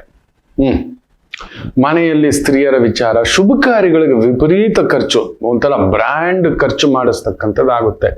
ಗ್ಯಾರಂಟಿ ಒಂದು ದೊಡ್ಡ ಗಾಡಿ ತಗೋತೀರಿ, ದುಡ್ಡು ವ್ಯವಸ್ಥೆ ಇರತಕ್ಕಂಥ ದೊಡ್ಡದು. ಒಂದು 2 ವೀಲರ್ ಇಟ್ಕೊಂಡಿರೋರು ಒಂದು 5 ಲಕ್ಷದ 10 ಲಕ್ಷದ ಕಾರ್ ತಗೋತೀರಿ. 10 ಲಕ್ಷದ ವ್ಯವಸ್ಥೆ ಇರತಕ್ಕಂಥವ್ರು, ಇನ್ಕಮ್ ಇರೋರು ಒಂದು 30 ಲಕ್ಷದ ಗಾಡಿ ತಗೋತೀರಿ. 30 ಲಕ್ಷದ ಕೆಪಾಸಿಟಿ ಇರೋರು ಡಬಲ್ 60 ಲಕ್ಷದ ಗಾಡಿ ತಗೋತೀರಿ. ಎಲ್ಲ ಮನೆ ಮಾಡ್ತೀರಿ, ಜಾಗ ತಗೋತೀರಿ, ರಿನೋವೇಷನ್ ನಡೆಯುತ್ತೆ, ಮನೇಲಿ ಶುಭ ಕಾರ್ಯಗಳಾಗುತ್ತೆ, ಗೃಹ ಪ್ರವೇಶ, ನಾಮಕರಣ, ಕೆಲವೊಂದು ಫಂಕ್ಷನ್ಗಳಿಗೆಲ್ಲ ಹೋಗಿ ಬರತಕ್ಕಂಥ ಶುಭ ಯೋಗದ ಫಲಿತವನ್ನ ನೋಡತಕ್ಕಂಥದ್ದಾಗುತ್ತೆ ಮೀನ ಲಗ್ನ, ಮೀನ ರಾಶಿ. ಬಟ್ ದಶಾಭುಕ್ತಿಗಳು ಕೂಡ ಫೇವರಬಲ್ ಆಗಿರ್ಬೇಕು. ಒಂಥರ ಭಯದಲ್ಲಿ ಇರ್ತೀರಿ, ಯಾಕಂದ್ರೆ ಲಗ್ನ ಶನಿ. ಆದ್ರೆ 2ನೇ ಬಾರಿ ಶನಿ ಬಂದಿದ್ದರೆ, 1ನೇ ಬಾರಿ ಶನಿ 7.5 ಬಂದಿದ್ರೆ ಅದನ್ನ ಭಂಗ ಶನಿ ಅಂತ ಹೇಳ್ತಾರೆ. ಅವನು ಭಂಗ ಅನುಭವಿಸ್ಲೇಬೇಕು. ನಾನು ಅನುಭವಿಸಿದ ಭಂಗ ಸಿಕ್ಕಾಬಟ್ಟೆ, ವಿಚ್ ಇಸ್ ಬಿನ್ ಹ್ಯಾಪನ್. ಅದು ನಡೆದಿದೆ. ಹಾಗೆಯೇ 2ನೇ ಬಾರಿ ಶನಿ ಬಂತು ಅಂತ ಹೇಳಿದ ಅಂದ್ರೆ ಪೊಂಗು ಶನಿ ಅಂತ ಹೇಳ್ತಾರೆ, ಉಕ್ಕು ಶನಿ ಅಂತ ಹೇಳ್ತಾರೆ, ಉಕ್ಕಿಸುವುದು ಅಂತಕ್ಕಂಥದ್ದು. ಹೋಗುವಾಗ ನಮ್ಮನ್ನು ತಗೊಬಂದು ಒಂದು ಸ್ಥಾಯಿ ಕೊಡ್ಲೇಬೇಕು, ವಿಚ್ ಐ ಆಮ್ ಫೀಲಿಂಗ್ ನಾವು. ನನಗೆ ಇಂಟರ್ನ್ಯಾಷನಲ್ ಕ್ಲೈಂಟ್ಸು ನಾನು ಬಿಟ್ಬಿಟ್ಟಿದ್ದೆ ಮಕ್ಕಳು, ಎಲ್ಲೋ 1 ತಿಂಗಳಿಗೊಂದು 3 ತಿಂಗಳಿಗೊಂದು, ವಿಚ್ ವೆರಿ ಇನ್ಫ್ಲೂಯೆನ್ಷಿಯಲ್ ಪೀಪಲ್ಗೆ. ಅವರು ನನ್ಗೊಂಚೂರು ಈ ಗುರು ಅಲ್ವಾ, ಮರ್ಯಾದೆ ಇದ್ದ ಕಡೆ ನಾನಿರ್ತೇನೆ, ದುಡ್ಡುಗೆ ಆಸ್ಪದ ಕೊಡಲ್ಲ. ಹೋಗ್ ನೀನು ಬೇಡ, ನಿನ್ ದುಡ್ಡು ಬೇಡ ಅಂತ. ಬಟ್ ಸಂವೇ ನೀವು ನಂಬಲ್ಲ, ಈ ಪೊಂಗು ಶನಿ ನೀವು ನಂಬಲ್ಲ, ಸಕ್ಕರೆ ಪೊಂಗಲ್ ತರ ಉಕ್ಕುತ್ತೆ ಅಂತ ಹೇಳ್ತೀವಿ. ಹಾಲು ಉಕ್ಕದ ಹಾಗೆ ಹೋಗುವಾಗ 7.5 ಕಡೆಯ ಘಟ್ಟ ಇದೆಯಲ್ಲ, ಸೊ ಮೇಷಕ್ಕೆ ಹೋಗ್ಬೇಕು. ಅದು ಮೇಷಕ್ಕೆ ಹೋಗೋಕ್ ಮೊದಲು ಪಾದ ಶನಿ ಅಂತ ಹೇಳ್ತೇವೆ. ಹೋಗ್ತಾ ಏನಾದ್ರೂ ಒಂದು ಕೊಟ್ಟು ಹೋಗ್ಬೇಕಲ್ವಾ. ತುಂಬಾ ದೊಡ್ಡ ದೊಡ್ಡ ಬೇಡ ಅಂದರು ಅಂತಿಂತವರಲ್ಲ. Nobody is less than 1000 crores. ಏನೋ ಇದು ಅಂತ ನನ್ನ ಗುರುಗಳನ್ನ ಕೇಳಿದೆ. ಇದಿದೆ ಕಣೋ ಅದು ಕಾಣತಕ್ಕಂಥದ್ದು. 2ನೇ ಬಾರಿಗೆ ಬಂದಿದೆ. 1ನೇ ಬಾರಿಗೆ ಬಂದಾಗ ನೋಡಿ ಇಲ್ಲಿಂದ ಇಲ್ಲಿ ಈ ಪೀರಿಯಡ್ ಅಲ್ಲಿ ಇದೆಯಾ ಮನೆಯಲ್ಲಿ, ಏನೇನಾಯ್ತು, ಏನೇನ್ ಕಳ್ಕೊಂಡೆ, ಇದೆಲ್ಲ ವಿವರಿಸಿದಾಗ ಹೌದಲ್ವಾ, ಮನೆ ಮಠ ಎಲ್ಲ ಬಿಟ್ಟು ಒಂದು ಬಾಡಿಗೆ ಮನೆಗೆ ಹೋಗ್ಬಿಟ್ಟಿದ್ವಿ. 1000 ರೂಪಾಯಿ ಬಾಡಿಗೆ ಮನೆಗೆ. ಅದು ಅಂತಿಂತದಲ್ಲ, ಹೇಳಬಾರದು. So this is will happen. ಅಕಸ್ಮಾತ್ ನಿಮ್ಗೆ 2ನೇ ಬಾರಿ ಶನಿ ಬಂದಿದೆ, 3ನೇ ಬಾರಿ ಶನಿ ಇದ್ದು ಈ ಗುರು ಪುಷ್ಯಾಮೃತ ಯೋಗ ಇತ್ತು ಅಂದ್ರೆ ವಿಜಯ ಶನಿ. ನೆನಪಿಟ್ಟುಕೊಳ್ಳಿ, ವಿಕ್ರಮ ಶನಿ ಎಲ್ಲಾನು ತುಳಿದಾಕ್ಬಿಡ್ತೀರಿ. ಎಂತ ಬಾಹುಬಲಿ ಬಂದರೂ ಹೊಡೆದಾಕಿ ಎದುರುಗಡೆ ಮುಂದಕ್ಕೆ ಮದ್ದಾನೆ ತರ ನುಗ್ಗತಕ್ಕಂತ ಒಂದು ಭಾವ ಈ ಗುರು ಪುಷ್ಯಾಮೃತ ಯೋಗ ಹಾಗೂ 3ನೇ ಬಾರಿಯ ಶನಿ. 3ನೇ ಬಾರಿ ಶನಿ ಅಂದ್ರೆ ನೆನ್ಪಿಟ್ಕೊಳ್ಳಿ, ಕಡಿಮೆ ಅಂದ್ರೂ 70, 75 ಇಲ್ಲ 90ನೇ ವಯಸ್ಸಲ್ಲಿ ಬರುತ್ತೆ. 70ರ ವಯಸ್ಸಿನ ಮೇಲೆ 90ರ ವಯಸ್ಸಿನ ಒಳಗಡೆ 3ನೇ ಬಾರಿ ಶನಿ ಬರೋದು. ಅದನ್ನ ನೋಡಿದವನು ಪುಣ್ಯಾತ್. 4ನೇ ಶನಿ ನೋಡಲ್ಲ. He is exit from this world. 120 ವರ್ಷಗಳಿಗೊಮ್ಮೆ ಬರೋದದು. ಎವ್ರಿ 30 years ಶನಿ ಆ ಒಂದು 7.5 ಭಾವಕ್ಕೆ ಬರೋದು. ಚಿಕ್ಕ ಮಕ್ಕಳಿಗೆ 7.5 ಅನ್ವಯ ಆಗೋದಿಲ್ಲ, ನೆನಪಲ್ಲಿ ಇಟ್ಕೊಳ್ಳಿ. ಸೊ ಈ ಒಂದು ಮೀನ ಲಗ್ನಕ್ಕೆ, ನಿಮ್ಮ ಜನನ ಕಾಲಕ್ಕೆ ಒಂದು ಲಗ್ನ ಸೃಷ್ಟಿಯಾಗಿರುತ್ತೆ. ಮೇಷ ಲಗ್ನ ಅಧಿಕಾರ ಲಗ್ನ, ದಳಪತಿ ಲಗ್ನ, ವೃಷಭ ಲಗ್ನ ಭೋಗ ಲಗ್ನ, ಮಿಥುನ ಲಗ್ನ ಬುದ್ಧಿ ಲಗ್ನ, ಕಟಕ ಲಗ್ನ ಅಮ್ಮ ಲಗ್ನ, ಸಿಂಹ ಲಗ್ನ ದೊರೆ ಲಗ್ನ ಪಿತೃ ಲಗ್ನ, ಕನ್ಯಾ ಲಗ್ನ ಲೆಕ್ಕಾಚಾರ ಲಗ್ನ ಮಂತ್ರಿ ಲಗ್ನ, ತುಲಾ ಲಗ್ನ ಜಡ್ಜ್ ಲಗ್ನ ಗೈಡೆನ್ಸ್ ಲಗ್ನ, ವೃಶ್ಚಿಕ ಲಗ್ನ ಇಂಟರ್ನಲ್ ಸೇನಾಪತಿ ಲಗ್ನ ಹನುಮ ಲಗ್ನ, ಧನುರ್ ಲಗ್ನ ಪರಶುರಾಮ ಲಗ್ನ, ಮಕರ ಲಗ್ನ ಶ್ರೀನಿವಾಸ ಲಗ್ನ. ಈ ತರ ಒಂದೊಂದಕ್ಕೂ ಕುಂಭ ಲಗ್ನ ವ್ಯಯ ಲಗ್ನ, ಲಾಭ ಲಗ್ನ ಎರಡೂ ಬರ್ತಕ್ಕಂಥದ್ದು. ಮೀನ ಲಗ್ನ ಮೋಕ್ಷ ಲಗ್ನ, ದೈವ ಲಗ್ನ, ತೀರ್ಥಕ್ಷೇತ್ರ ಲಗ್ನ. ನೀವು ಬೇಡವೆಂದರೂ ನಿಮ್ಗೆ ತೀರ್ಥ ಪ್ರಸಾದ ನಿಮ್ಮ ಮನೇಲಿ ನಿಮ್ಗೊಂದು ಶುಭ ಕಾರ್ಯಗಳು ನಡೀತಲೇ ಇರುತ್ತೆ. ಒಂದು ಶುಭ ಕಾರ್ಯಗಳಿಗೆ ಹೋಗ್ತಿರ್ತೀರಿ, ಕರ್ಕೊಂಡು ಹೋಗುತ್ತೆ. ಕರೆಕ್ಟ್ ಆಗಿ ಬಳಸ್ಕೋಬೇಕು. ಬಟ್ ಶುಕ್ರ ಅಲ್ಲಿ ಅಷ್ಟಮಾಧಿಪತಿ ಇದ್ದಾನೆ, ಗೊತ್ತೋ ಗೊತ್ತಿಲ್ಲದೆಯೋ ಕೆಲವ್ರನ್ನ ನಾನು ನೋಡಿದ್ದಾನೆ. ಮೀನ ರಾಶಿಯವರಿಗೆ ಈ ಶುಕ್ರ ಪ್ರಬೋಧ ಬಂದಾಗ ಮನೇಲಿ ಪಾಯಸ ಬಿಟ್ಬಿಟ್ಟು ಅದು ಇನ್ನೊಂದು ವ್ಯಾಪಾರ, ಇನ್ನೊಂದು ಸಂಬಂಧ, ಬೇರೆ ಏನೋ ಮಾಡಕ್ ಹೋಗ್ಬಿಟ್ಟು ಸಾರ್ವಜನಿಕವಾಗಿ ಅಲ್ಲೊಂದು ನೋವುಗಳು ತಿಂತಕ್ಕಂಥದ್ದು. ಸಿಹಿ ಕೊಟ್ಟಿದ್ದಾರೆ ಅಂತ ಹೇಳಿ ಇಷ್ಟಕ್ಕೂ ತಿನ್ನೋದ, ಮಾವನಣ್ಣು ಕೊಟ್ಟಿದ್ದಾರೆ ಗುರುಗಳು ಅಂತ ಹೇಳ್ಬಿಟ್ಟು ಪಾಪ ಹೇಳ್ಬಾರ್ದು. ನೋಡಿ ಮೀನ ಲಗ್ನ ಬೇಡ ಬೇಡ ಅಂದರೂ ಕೂಡ ನನಗೆ ಆ ಪ್ರಸಾದ ಅತ್ಯುತ್ತಮನ್ನ ಯಾರೋ ಕಾಮಾಖ್ಯ ಮೇಡಮ್ ನೆನ್ಸ್ಕೋಬೇಕು, ವಿಜಯ ಮೇಡಮ್ನ ನೀವು ತಗೋಬೇಕು ಗುರುಜಿ ಅಂತ. ಇನ್ನೊಬ್ರು ನನ್ನ ಮಂಜುನಾಥ್ ಸರ್, ರಾಘವೇಂದ್ರರು, ಈ ತರ ಇನ್ನೊಬ್ರು ಕಾಮಾಕ್ಷಿ ಪ್ರಸಾದ, ಇನ್ನೊಬ್ರು ಮಂತ್ರಾಲಯ ಪ್ರಸಾದ, ಇನ್ನೊಬ್ರು ತಿರುವಣ್ಣಾಮಲೈ ಪ್ರಸಾದ. ನೋಡಿ ಹುಡ್ಕೊಂಡು ಬರ್ತಕ್ಕಂಥದ್ದು. ಅದರಲ್ಲಿ ಅರ್ಥ ಮಾಡ್ಕೋಬೇಕು, ಪ್ರಸಾದ ಹುಡ್ಕೊಂಡು ಬರುತ್ತೆ, ಹೆಂಡ ಕೂಡ ಹುಡ್ಕೊಂಡು ಬರುತ್ತೆ, ಜೂಜು ಹುಡ್ಕೊಂಡು ಬರುತ್ತೆ. ಮಕ್ಕಳೇ ನೆನಪಿಟ್ಕೊಳ್ಳಿ, ಕೆಟ್ಟದ್ದು ಹುಡ್ಕೊಂಡು ಬರುತ್ತೆ ನಮ್ಮ ಗ್ರಹಗತಿಗಳಿಗೆ ತಕ್ಕಂತೆ. ಈಗ ಈ ಒಂದು 80 ದಿನ ಇದೆಯಲ್ಲ, ಎಸ್ಪೆಷಲಿ ಈ ಒಂದು 30, 60 ದಿನ ಒನ್ ಆಫ್ ದ ಫ್ಯಾಂಟಾಸ್ಟಿಕ್. ಇನ್ನು ಒಂದು 50 ದಿನ ಇದೆ. ಕರೆಕ್ಟಾಗಿ ಮೀನ ಲಗ್ನ ಬಳಸ್ಕೊಳ್ತಕ್ಕಂಥದ್ದು ಮಾಡಿ, ದೈವವೇ ನಿಮಗೆ ನಿಂತು ದಾರಿ ತೋರಿಸ್ತಕ್ಕಂಥದ್ದು ಆಗುತ್ತೆ. ಇನ್ನಷ್ಟಿದೆ ವಿಚಾರಗಳು, ಮಾತಾಡೋಣ. ಒಂದು ಪುಟ್ಟ ವಿರಾಮ ತಗೊಂಡು ವಾಪಸ್ ಬರ್ತಾನೆ. ಮಾತೃದೇವೋ ಭವ. ನಮಾಮಿ ಶಂಕರ. ಕಟಕ ರಾಶಿಗೆ ಯಾವಾಗಲೂ ಕುಟುಕ್ತಲೇ ಇರುತ್ತೆ ಜೀವನ. ಒಂದ ಸಂಗಾತಿ ಇಲ್ಲ ಮಕ್ಕಳು. ಹಾಗೆ ಮೀನ ರಾಶಿಯವರಿಗೆ ಒಂದು ತಂದೆ ಇಲ್ಲ ತಾಯಿ, ಇವರಿಂದ ದೂರ ಇರ್ತೀರಿ, ಇಲ್ಲ ಹತ್ರಕ್ಕೆ ಹೋದಷ್ಟು ನೋವು ತಿಂತೀರಿ. ಅನುರಾಧ ನಕ್ಷತ್ರಕ್ಕೆ ಯಾವಾಗಲೂ ಅನುರಾಧ ದೋಷವೇ. ಯಾಕೋ ಜ್ಯೇಷ್ಠ ನಕ್ಷತ್ರದವ್ರಿಗೆ ಮದುವೆ ವಿಚಾರದಲ್ಲಿ ಅಲ್ಲೊಂದು ಯುದ್ಧವೇ. ಇನ್ನು ಕನ್ಯಾ ರಾಶಿ ಕೇಳಲೇಬೇಡಿ, ಕಣ್ಣೀರು ತಪ್ಪಿದ್ದಲ್ಲ. ಯಾಕೆ ಇಷ್ಟೆಲ್ಲ ಕನ್ಫ್ಯೂಷನ್ ತಿಳ್ಕೋಬೇಕಾ? ಫೋನಿನ ಮುಖಾಂತರವೇ ನಿಮ್ಮ ಸಮಸ್ಯೆಗಳಿಗೆ ನಾವು ನಿಮ್ಮ ಜೊತೆ ಇದ್ದು ಪರಿಹಾರ ಕೊಡ್ತೇನೆ. ನಾನು ನಿಮ್ಮ ಪ್ರೀತಿಯ ರವಿಶಂಕರ್ ಗುರೂಜಿ. ಈ ಕೆಳಗಿನ ಫೋನ್ ಸಂಖ್ಯೆಗೆ ಕರೆ ಮಾಡಿ ನಿಮ್ಮ ಪ್ರಶ್ನೆಗೊಂದು ಉತ್ತರ ಪಡೆಯಿರಿ. ನಮಾಮಿ ಶಂಕರ.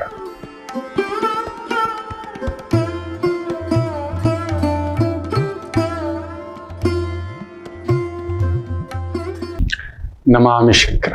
ನಿನ್ನೆಯೇ ಸತ್ಯನಾರಾಯಣ ಪೂಜೆ, ಕಾರ ಹುಣ್ಣಿಮೆ, ಭೂಮಿ ಪೌರ್ಣಮಿ ಇದೆಲ್ಲ ಇರ್ತಕ್ಕಂಥ ಒಂದು ಭಾವ ಹೇಳಬೇಕು ವಿದ್ಯಾರ್ಥಿಗಳಿಗೆ. ಗುರು ಶುಕ್ರ ಬುಧ ಸಂಗಮ ಆಗಿದೆ. ವಿದ್ಯಾ ವಿಚಾರದಲ್ಲಿ ಕೆಲವೊಂದು ಕನ್ಫ್ಯೂಷನ್ಸು, ನೀಟ್ ಎಕ್ಸಾಮ್ಸ್ ಕೆಲವ್ರಿಗೆ ಸಿಕ್ಕಿರೋಲ್ಲ, ಇದೆಲ್ಲೋ ಒಂದು ತಳಮಳ ಆಗಿರುತ್ತೆ. ಮೆಡಿಕಲ್, ಸಬ್ ಮೆಡಿಕಲ್, ಬೇರೆ ಇನ್ನೇನು ಓದೋದು ಗುರುಗಳೇ ಅಂತಕ್ಕಂಥದ್ದು. ನನ್ನ ಒಂದು ಎಕ್ಸ್ಪರ್ಟ್ಗಳ ಜೊತೆ, ಹಿರಿಯರ ಜೊತೆ, ತುಂಬ ಹಿರಿಯರಿದ್ದಾರೆ, ಎಲ್ಲರೂ ಹಿರಿಯರೇ, ನಾನೊಂದು ಅಣು ಅಷ್ಟೇ, ವಿದ್ಯಾರ್ಥಿಗಳಿಗೋಸ್ಕರ ಒಂದೊಳ್ಳೆ ಮಾಹಿತಿ ತಗೋ ಬಂದಿದ್ದೇನೆ. ದಯಮಾಡಿ ಇದನ್ನ ಶೇರ್ ಮಾಡಿ. ಬರೀ BCA ಮಾಡ್ತಾನೆ, MCA ಮಾಡ್ತಾನೆ, BTech ಮಾಡ್ತಾನೆ, BA ಮಾಡ್ತಾನೆ, ME ಮಾಡ್ತಾನೆ, ಬೇರೆ ಬೇರೆ ಕನ್ಫ್ಯೂಷನ್ಗಳಲ್ಲಿ ಕೂತು ಬಿಟ್ಟಿದ್ದೀರಿ. ನಿಮ್ಮ ಶಕ್ತಿಗೆ ತಕ್ಕಂಥ ಒಂದು ಪ್ರಯತ್ನ. ಜ್ಯೋತಿಷ್ಯ ಅನ್ನೋದು ಬರೀ ಜ್ಯೋತಿಷ್ಯ ಹೇಳ್ಕೊಂಡು ನಾನು ಚೆನ್ನಾಗಿದ್ದೇನೆ ಮಕ್ಕಳೇ, ನೀವು ಗ್ರಹಗಳು ಗತಿಗಳು ಎಲ್ಲ ಎಳೆಯುತ್ತೆ, ಅಲ್ಲೊಂದು ಬದಲಾವಣೆ. ಬಟ್ ಆದ್ರೂ ನಿಮಗೆ ಮಾರ್ಗದರ್ಶನ ಮಾಡಬೇಕು, ಅದು ನನ್ನ ಮೊದಲ ಆದ್ಯ ಕರ್ತವ್ಯ. ವಿಶೇಷವಾಗಿ ತುಂಬಾ ಜನಕ್ಕೆ ಸೆಕೆಂಡ್ PUC ಆದ್ಮೇಲೆ ಏನ್ ಮಾಡಬೇಕು, ಕೆಲವರಿಗೆ ನೀಟ್ ಆಗ್ಲಿಲ್ಲ, ಸುಮ್ಮನೆ ಅಲ್ಲ, ನೀಟು ಆದರೂ ಕೂಡ ನೀವು ಸೆಲೆಕ್ಷನ್ ಆದರೂ ಕೂಡ ಬೇಜಾರು ಮಾಡ್ಕೋಬೇಡಿ. ಗೌರ್ಮೆಂಟ್ ಸೀಟ್ ಸಿಕ್ಕಿದೆ, ರೈಟ್. Doctor, right. ಗೌರ್ಮೆಂಟ್ ಸೀಟಲ್ಲಿ ಗೌರ್ಮೆಂಟ್ ಕಾಲೇಜ್ ಅಂತ ಹೋಗ್ಬೇಕು ಅನ್ನೋದಾದ್ರೆ ಕೆಲವು ಗೌರ್ಮೆಂಟ್ ಕಾಲೇಜ್ ಇರೋದು. ಅಲ್ಲಿಗೂ ಕೂಡ ಬೇಸಿಕ್ ಫೀಸ್ ಅಂತ ಒಂದು ಸ್ವಲ್ಪ ಕಟ್ಟಬೇಕಾಗುತ್ತೆ. ನೀವು 3 ಇಂದ 5 ಲಕ್ಷದವರೆಗೂ ಕಟ್ಟಬೇಕು, ಸುಮ್ಮನೆ ಅಲ್ಲ. ಅದಕ್ಕೂ ರನ್ ಮಾಡೋದು ಖರ್ಚು ಬೇಕಲ್ವಪ್ಪ. ಆ ಮೆಡಿಕಲ್ ಕಾಲೇಜು ಆ ಒಂದು ಪ್ರೊಫೆಸರ್ಗಳಿಂದ, ಲೆಕ್ಚರರ್ಗಳಿಂದ, ಒಂದು ಅನಾಟಮಿ ಬಾಡಿ ಸೆಕ್ಷನ್ ಇಂದ ಹಿಡಿದು ಬೇರೆ ಬೇರೆ ಪ್ರಾಯೋಗಿಕ ಲ್ಯಾಬ್ಗಳು ಬೇಕು ಅಲ್ಲಿ. ಇದೆಲ್ಲ ನಡೆಸಲಿಕ್ಕೆ ಒಂದು ವ್ಯವಸ್ಥೆಗೆ ಒಂದು ಫೀಸ್ ಅನ್ನತಕ್ಕಂಥದ್ದು ಬೇಕು. So they will charge minimum 3 ಇಂದ 5 ಲಕ್ಷ. Then right. ಎರಡನೇದು ಪುಸ್ತಕಗಳು, ಮೆಡಿಕಲ್ ಜರ್ನಲ್ಸ್, ಮೆಡಿಕಲ್ ಪುಸ್ತಕಗಳು ತುಂಬಾ ಕಾಸ್ಟ್ಲಿ. ನಾವೇನ್ ಕೆಲವು ಪುಸ್ತಕ 1000-2000 ರೂಪಾಯಿ ಅಂತ ಹೇಳ್ಬಿಟ್ಟು ಪುಸ್ತಕ ತಗೋತೀವಿ, 20,000, 30,000, 50,000, 1 ಲಕ್ಷ, 2 ಲಕ್ಷ ಈ ತರದ್ದಿರುತ್ತೆ. ಅದನ್ನ ತಗೋಬೇಕು. ಅದನ್ನ ತಗೊಳ್ಳೋ ಸಾಮರ್ಥ್ಯ ಇದೆಯಾ? ತುಂಬಾ ಬಡವರು ನೀಟೇನೋ ಕ್ರ್ಯಾಕ್ ಮಾಡ್ಬಿಟ್ರಿ, ಹೋದ್ರಿ. ಈಗ ಅಲ್ಲಿ ಲೈಬ್ರರಿನಲ್ಲಿ ರಿಜಿಸ್ಟರ್ ಮಾಡ್ಕೋಬೇಕಾಗುತ್ತೆ. ಅಲ್ಲಿ ಆಲ್ರೆಡಿ ನಿಮ್ಮ ತರ ಒಂದು 60ರಿಂದ 100 ಜನ ಇದ್ದಾರೆ, ಕಡಿಮೆ ಅಂದ್ರು. ಅವ್ರು ಆ ಪುಸ್ತಕ ರೆಫರಲ್ ತಗೊಂಡು ಹೋಗಿದ್ದಾರೆ, ಇಲ್ಲ ಪ್ರೊಫೆಸರ್ ತಗೊಂಡು ಹೋಗ್ಬಿಟ್ಟಿದ್ದಾರೆ, ನಿಮ್ಮ ಲೆಕ್ಚರರ್ ತಗೊಂಡು ಹೊಟ್ಟೋಗಿದ್ದಾರೆ. ಅವರು ರೆಫರಲ್ ಬೇಕು. ಈಗ ಪುಸ್ತಕ ಎಲ್ಲ ತಗೋಬೇಕು, ಎಲ್ಲಿದೆ ದುಡ್ಡು? ಅದಕ್ಕೊಂದು 2-3 ಲಕ್ಷ. ಎರಡನೇದು, ಬೆಂಗಳೂರಲ್ಲಿ ನಿಮಗೆ ಸಿಗ್ಬಿಡುತ್ತಾ? ಖಂಡಿತ ಇಲ್ಲ. ಎಲ್ಲೋ ಬೀದರು, ಇನ್ನೆಲ್ಲೋ ಗೌರ್ಮೆಂಟ್ ಕಾಲೇಜಲ್ಲಿ ಸಿಗ್ಬೇಕು. ಸೊ ಅಲ್ಲೋಗಿ ಓದ್ಬೇಕು ಅಂದ್ರೆ ರೂಮ್ ಮಾಡ್ಕೋಬೇಕು, ಊಟ ತಿಂಡಿ ಓಡಾಟ, ಅದೊಂದು 1 ವರ್ಷಕ್ಕೆ ಕಡಿಮೆ ಅಂದ್ರು 2-3 lakh. So overall average least ಅಂದರು 7 ರಿಂದ 10 ಲಕ್ಷ ಪ್ರತಿ ವರ್ಷ ಬರುತ್ತೆ. ಸೊ 5.5 ವರ್ಷ 6 ವರ್ಷ ಇರೋ ಈ ಒಂದು MBBS ನಮಗೆ ಒಂದು 50 ರಿಂದ 60 ಲಕ್ಷ ಬೆನ್ನಿಗಿರುತ್ತೆ. ಯೋಚನೆ ಮಾಡಿ ನೋಡಿ. ಅಯ್ಯೋ ಗುರುಗಳೇ ಇದ್ದೇನೆ. ಆಮೇಲೆ ಅಲ್ಲೊಂದು ಫ್ಯಾಕಲ್ಟಿ ಚೆನ್ನಾಗಿರ್ಬೇಕು, ಫೆಸಿಲಿಟಿ ಚೆನ್ನಾಗಿರ್ಬೇಕು. ಗೌರ್ಮೆಂಟ್ ಕಾಲೇಜ್, ಗೌರ್ಮೆಂಟ್ ವ್ಯವಸ್ಥೆ ನಿಮಗೆ ಗೊತ್ತಿದೆ, ಆಯಾರಾಮ್ ಗಯಾರಾಮ್. ಸೊ ಈಗ ಅಲ್ಲೊಂದು ಸಮಸ್ಯೆ ಬರುತ್ತೆ, ಗುರುಗಳೇ ಏನ್ ಮಾಡೋದು?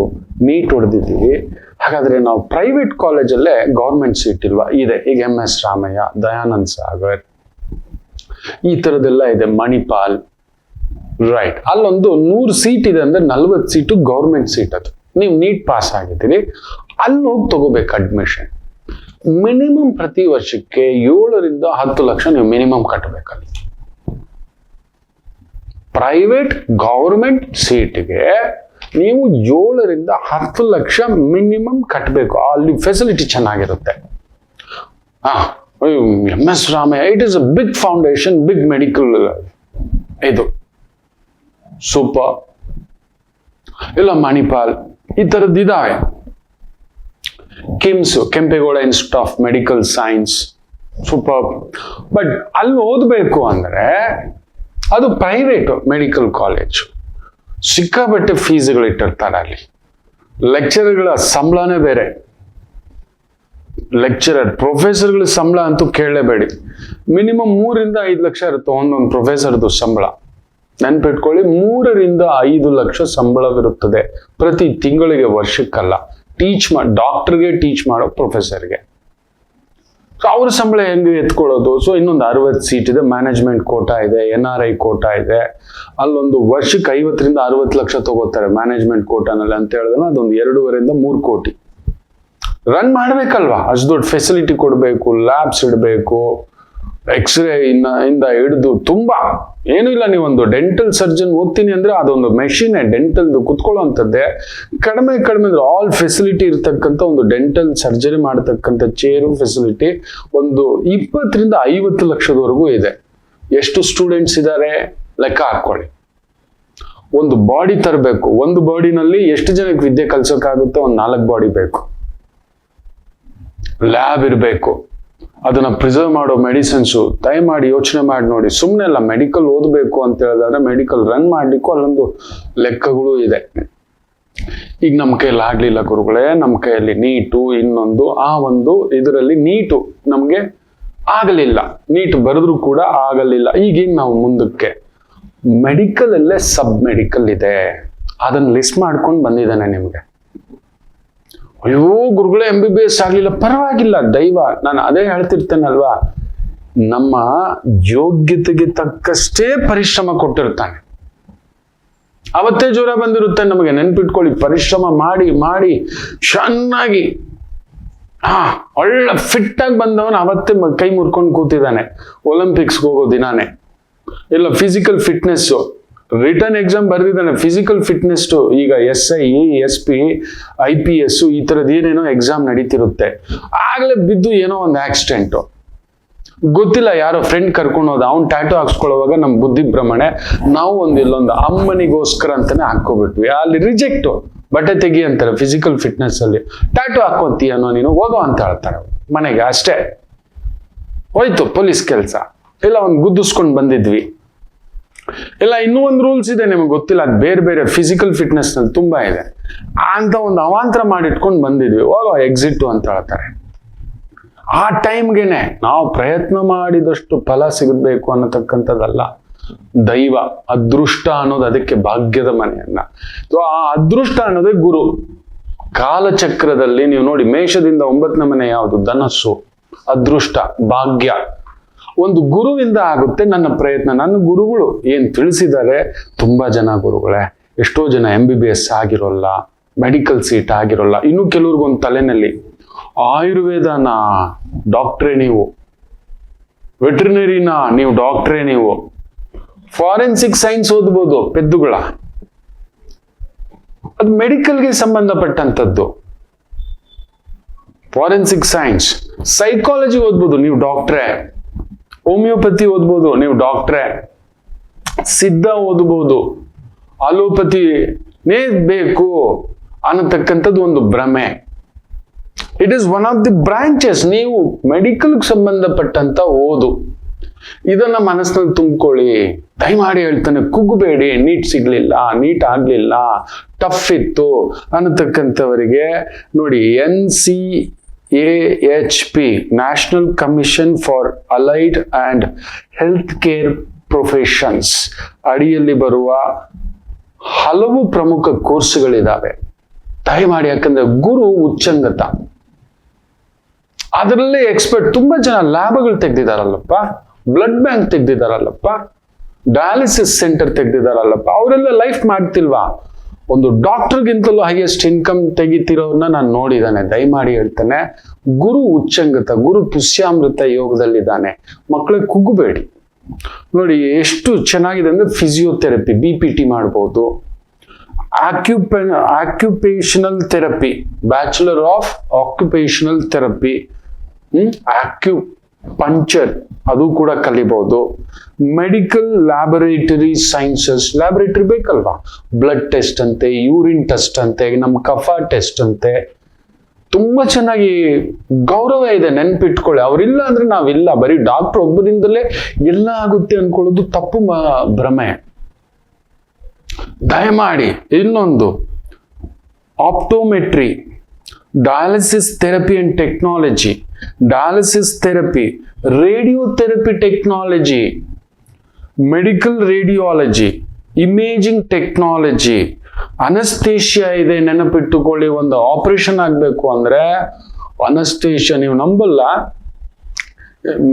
ನನಗಾಗಿದೆ ಸಿಕ್ಕಾಪಟ್ಟೆ ಸರ್ಜರಿಗಳು. ಹೋದಾಗ ಕೇಳ್ತಾರೆ, ತುಂಬಾ ಅನುಭವ ಅನಸ್ತೇಷಿಯಾ ಸ್ಪೆಷಲಿಸ್ಟ್ಗಳು, ನಿಮಗೆ ಗೊತ್ತಿಲ್ಲ, ಆ ಅರವಳಿಕೆ ಮದ್ದು ನಿಮ್ಮನ್ನ ಆಪರೇಷನ್ ಮಾಡೋಕ್ ಮೊದಲು ಇಷ್ಟು ಡೋಸೇಜ್ ಅಂತ ಕೊಡಬೇಕು ಅನ್ನೋದಿದೆ. ಆದ್ರೆ ಕೆಲವರಿಗೆ ಹೈ ಸ್ಟಾಮಿನಾ ಇರುತ್ತೆ, ಕೆಲವರಿಗೆ ವೀಕ್ ಸ್ಟಾಮಿನಾ ಇರುತ್ತೆ ವಿತ್ ದ ಜೀನ್ಸ್. ನಾನು ಆಗ ತಿಳ್ಕೊಂಡು, ಆ ಡಾಕ್ಟರ್ ಹಂಚ್ಕೊಂಡಿದ್ದೆ, ಅದೆಷ್ಟು ಸತ್ಯ ಸುಳ್ಳು ಗೊತ್ತಿಲ್ಲ, ದಯಮಾಡಿ ತಪ್ಪಿದ್ರೆ ಕ್ಷಮಿಸಿ. ಗುರುಗಳೇ ನಿಮ್ ಕಾಸ್ಟ್ ಹೇಳಿ ಅಂತ. ಯಾಕೆ ಸರ್ ಅಂದೆ.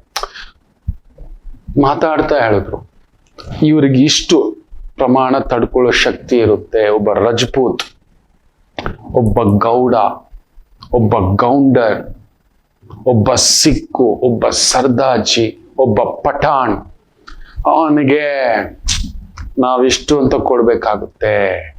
ಸಾಮಾನ್ಯ ವ್ಯಕ್ತಿಗೆ, ವೈದಿಕರಿಗೆ ಇಷ್ಟು ತಟ್ಕೊಳ್ಳಲ್ಲ. ನಾನು ಇಂಜೆಕ್ಷನ್ ತಟ್ಕೊಳ್ಳಲ್ಲ ಬಬ್ಬಾ ಅಂತಾನೆ. ಡಯಾಬಿಟಿಸ್ ಚೆಕಿಂಗಿಗೆ ಶುಗರ್ ಫ್ರಿಕ್ಕಿಂಗ್ ಇದೆಯಲ್ಲ, ತಿಂಗಳಿಗೊಮ್ಮೆ ಮಾಡಿದ್ರೆ ಹೆಚ್ಚು. ನಾನೇ ಹೋಗಲ್ಲ, ನನ್ ಕೈಯಲ್ಲಿ ಆಗೋಲ್ಲ. ಇಂಜೆಕ್ಷನ್ ಕಂಡ್ರೆ ಚುಚ್ಕೊಳ್ಳೋದೇನೆ ಭಯ.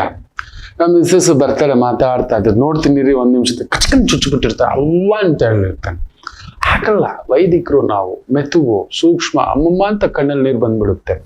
So he taught me that. ಅದರ ಬೇಸ್ಡ್ ಮೇಲೆ ಈ ತರದೊಂದು ಇಂಜೆಕ್ಷನ್, ಅರವಳಿಕೆ ಅನ್ನತಕ್ಕಂಥದ್ದು ಇದೆ ಅಂತ ನೋಡಿ. ಸೊ ಅಂಥದ್ದೊಂದು ಅನಸ್ತೇಷಿಯಾ ಸ್ಪೆಷಲಿಸ್ಟ್ಗಳು ಮಕ್ಕಳೇ ನೆನ್ಪಿಟ್ಕೊಳ್ಳಿ, ಲಕ್ಷಗಟ್ಟಲೆ ಸಂಬಳ ಇದೆ, ಲಕ್ಷಗಟ್ಟಲೆ ಸಂಬಳ ಇದೆ. ಒಬ್ಬ ಅನಸ್ತೇಷಿಯಾ ಸ್ಪೆಷಲಿಸ್ಟ್ಗೆ, ಡಯಾಲಿಸಿಸ್ ಸ್ಪೆಷಲಿಸ್ಟ್ಗೆ. ಇವತ್ತು ಕೆಲವರುಗಳು ಡಯಾಲಿಸಿಸ್ ಸೆಂಟರ್ ಹಾಕೊಂಡಿದ್ದಾರೆ. ನೀವು ನಂಬಲ್ಲ, ಒಂದು ಡಯಾಲಿಸಿಸ್ ಮೆಷಿನು, ಸೆಟಪ್ ಇದೆಲ್ಲ ಬಂದು ಒಂದು 30ರಿಂದ 60 ಲಕ್ಷ ಕರೆಕ್ಟಾಗಿ ಇನ್ವೆಸ್ಟ್ಮೆಂಟ್ ಮಾಡಿಕೊಂಡ್ರೆ ತಿಂಗಳಿಗೆ ಕಡಿಮೆ ಅಂದರು. ಎಲ್ಲೆಲ್ಲೂ ಡಯಾಲಿಸಿಸ್ ಆಗ್ಬಿಟ್ಟಿದೆ ಈಗ. ಎಲ್ರಿಗೂ ಕಿಡ್ನಿ ಡಮಾಲು, ತಗೊಳ್ತಿರೋ ಮಾತ್ರೆಗಳು, ಕುಡಿತ, ಜೂರ್, ಏನೇನೋ ಡ್ರಗ್ಸು, ನಮ್ಮ ಫುಡ್ ಎಲ್ಲ ಕೆಮಿಕಲ್ ಆಗ್ಬಿಟ್ಟಿದೆ. ಪ್ರತಿ 5ರಲ್ಲಿ ಒಬ್ರು ಕಿಡ್ನಿ ಪ್ರಾಬ್ಲಮ್ ಇರೋರು ಸೃಷ್ಟಿ ಆಗ್ತಿದ್ದಾರೆ. So dialysis centres R required.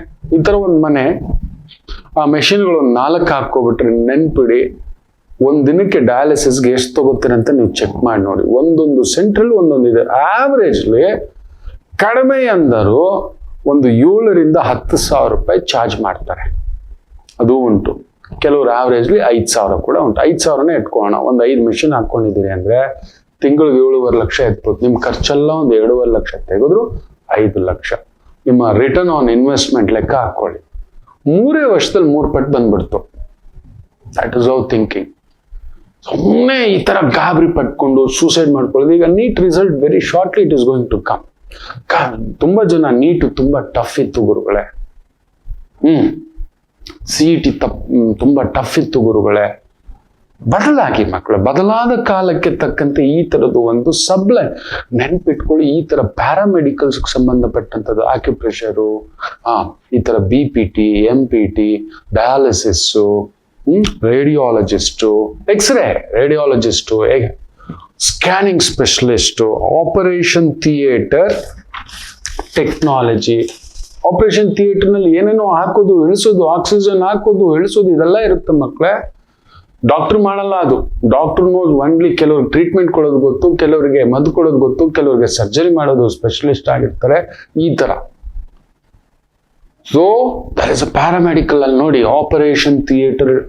ನನಗೆ ಒಬ್ರು ಮಂಜುನಾಥ್ ಅಂತಿದ್ದಾರೆ ಗುರುಗಳು, ಅವರು ಮೆಡಿಕಲ್, ಅವರ ಸಹಾಯ ಜನ್ಮಾಂತರ ಮರೀಲಿಕ್ಕೆ ಆಗೋದಿಲ್ಲ ನಮ್ಮ ಫ್ಯಾಮಿಲಿಗೆ. Is an operation theatre technician. ನಿಂತ್ಕೊಂಡೇ ಇರಬೇಕು ಗುರುಗಳೇ, ನನಗೆ ಸ್ಲಿಪ್ ಡಿಸ್ಕ್ ಆಗ್ಬಿಟ್ಟಿದೆ ಬಿಟ್ಬಿಟ್ಟೆ ಅಂತ ಹೇಳಿದ್ರು. ನಿಂತ್ಕೊಂಡೇ ಇರಬೇಕು, ಗಂಟೆಗಟ್ಟಲೆ ಆಪರೇಷನ್ಗಳು ಕೆಲವೊಮ್ಮೆ ಇರುತ್ತೆ. ಒಂದು ಆಪರೇಷನ್ ಅದಾಗಿದೆ, ಇನ್ನೊಂದು ಆಪರೇಷನ್ಗೆ ಹೋಗ್ಬೇಕು, ಇನ್ನೊಂದು ಆಪರೇಷನ್ಗೆ ಹೋಗ್ಬೇಕು. ಆಲ್ಮೋಸ್ಟ್ ಒಂದು 20 ವರ್ಷಕ್ಕೂ ಮೇಲ್ಪಟ್ಟ ಅನುಭವ. ನೋಡಿ, health information management, physician associates, applied psychology, behavioural health, nutrition and dietitian specialist, emergency medical technologist, paramedical, burn care technologist, advanced care paramedical. ಇವೆಲ್ಲವೂ ನೀಟ್ ಇಲ್ಲದೆ ಈ ವರ್ಷ ಒಂದು ಅದ್ಭುತ ಅವಕಾಶ ಕೊಟ್ಟಿದೆ. ಆಕ್ಚುಲಿ ಈ ವರ್ಷದಿಂದಲೇ ನೀಟ್ ಇಲ್ಲದೆ ಇದಿಲ್ಲ. ನೆಕ್ಸ್ಟ್ ಇಯರ್ ಇಂದ ನೀಟ್ ಸ್ಕೋರ್ ಇವುಗಳಿಗಿದೆ. ನೆಕ್ಸ್ಟ್ ಇಯರ್ ಇಂದ ದಯಮಾಡಿ ಹೇಳ್ತಿದ್ದೇನೆ, ಈ ಎಲ್ಲ ಒಂದು ಕೋರ್ಸ್ಗಳಿಗೆ ನೀವು ಪ್ರವೇಶ ಆಗಬೇಕು ಅಂದ್ರೆ NEET is mandatory. Next year ಪರಿಷ್ಕೃತ ಮಾಡಿಟ್ಟಿದ್ದಾರೆ. ಈ ವರ್ಷ ಒಂದು ಸುವರ್ಣ ಅವಕಾಶ. ಅಲ್ಲಿ ನೋಡಿ, ಗುರು ಪುಷ್ಯಾಮೃತ ಯೋಗ ಮೆಡಿಕಲ್ ಲೈನ್ ಅಲ್ಲಿ ಈ ತರದ್ ನೀವ್ ಎಲ್ಲಿದ್ರು ಮೆಡಿಕಲ್ ಲೈನ್ ಅಲ್ವಾ, ಅಲ್ಲಿ ಒಳಗಡೆ ಇದ್ದೀರಲ್ವಾ, ನಾನು ಡಾಕ್ಟ್ರೇ ಅನ್ನತಕ್ಕಂಥದ್ದನ್ನ ಬಿಡಿ. ಈಗ ನನಗೂ ನನ್ನ ಜ್ಯೋತಿಷ್ಯದಲ್ಲಿ ಕೆಲವು ಗೊತ್ತಿಲ್ಲ, ಸತ್ಯ ಹೇಳ್ತಾನೆ, ಗೊತ್ತಿಲ್ಲ, ಮಾಡ್ಲಿಕ್ಕೂ ಹೋಗಲ್ಲ. ಈಗ ನನ್ನ ಗುರುಗಳು ಅಷ್ಟಮಂಗಳ ಪ್ರಶ್ನೆಯಲ್ಲಿ ಅವರು ಮಹಾಸಿದ್ಧಿಗಳು.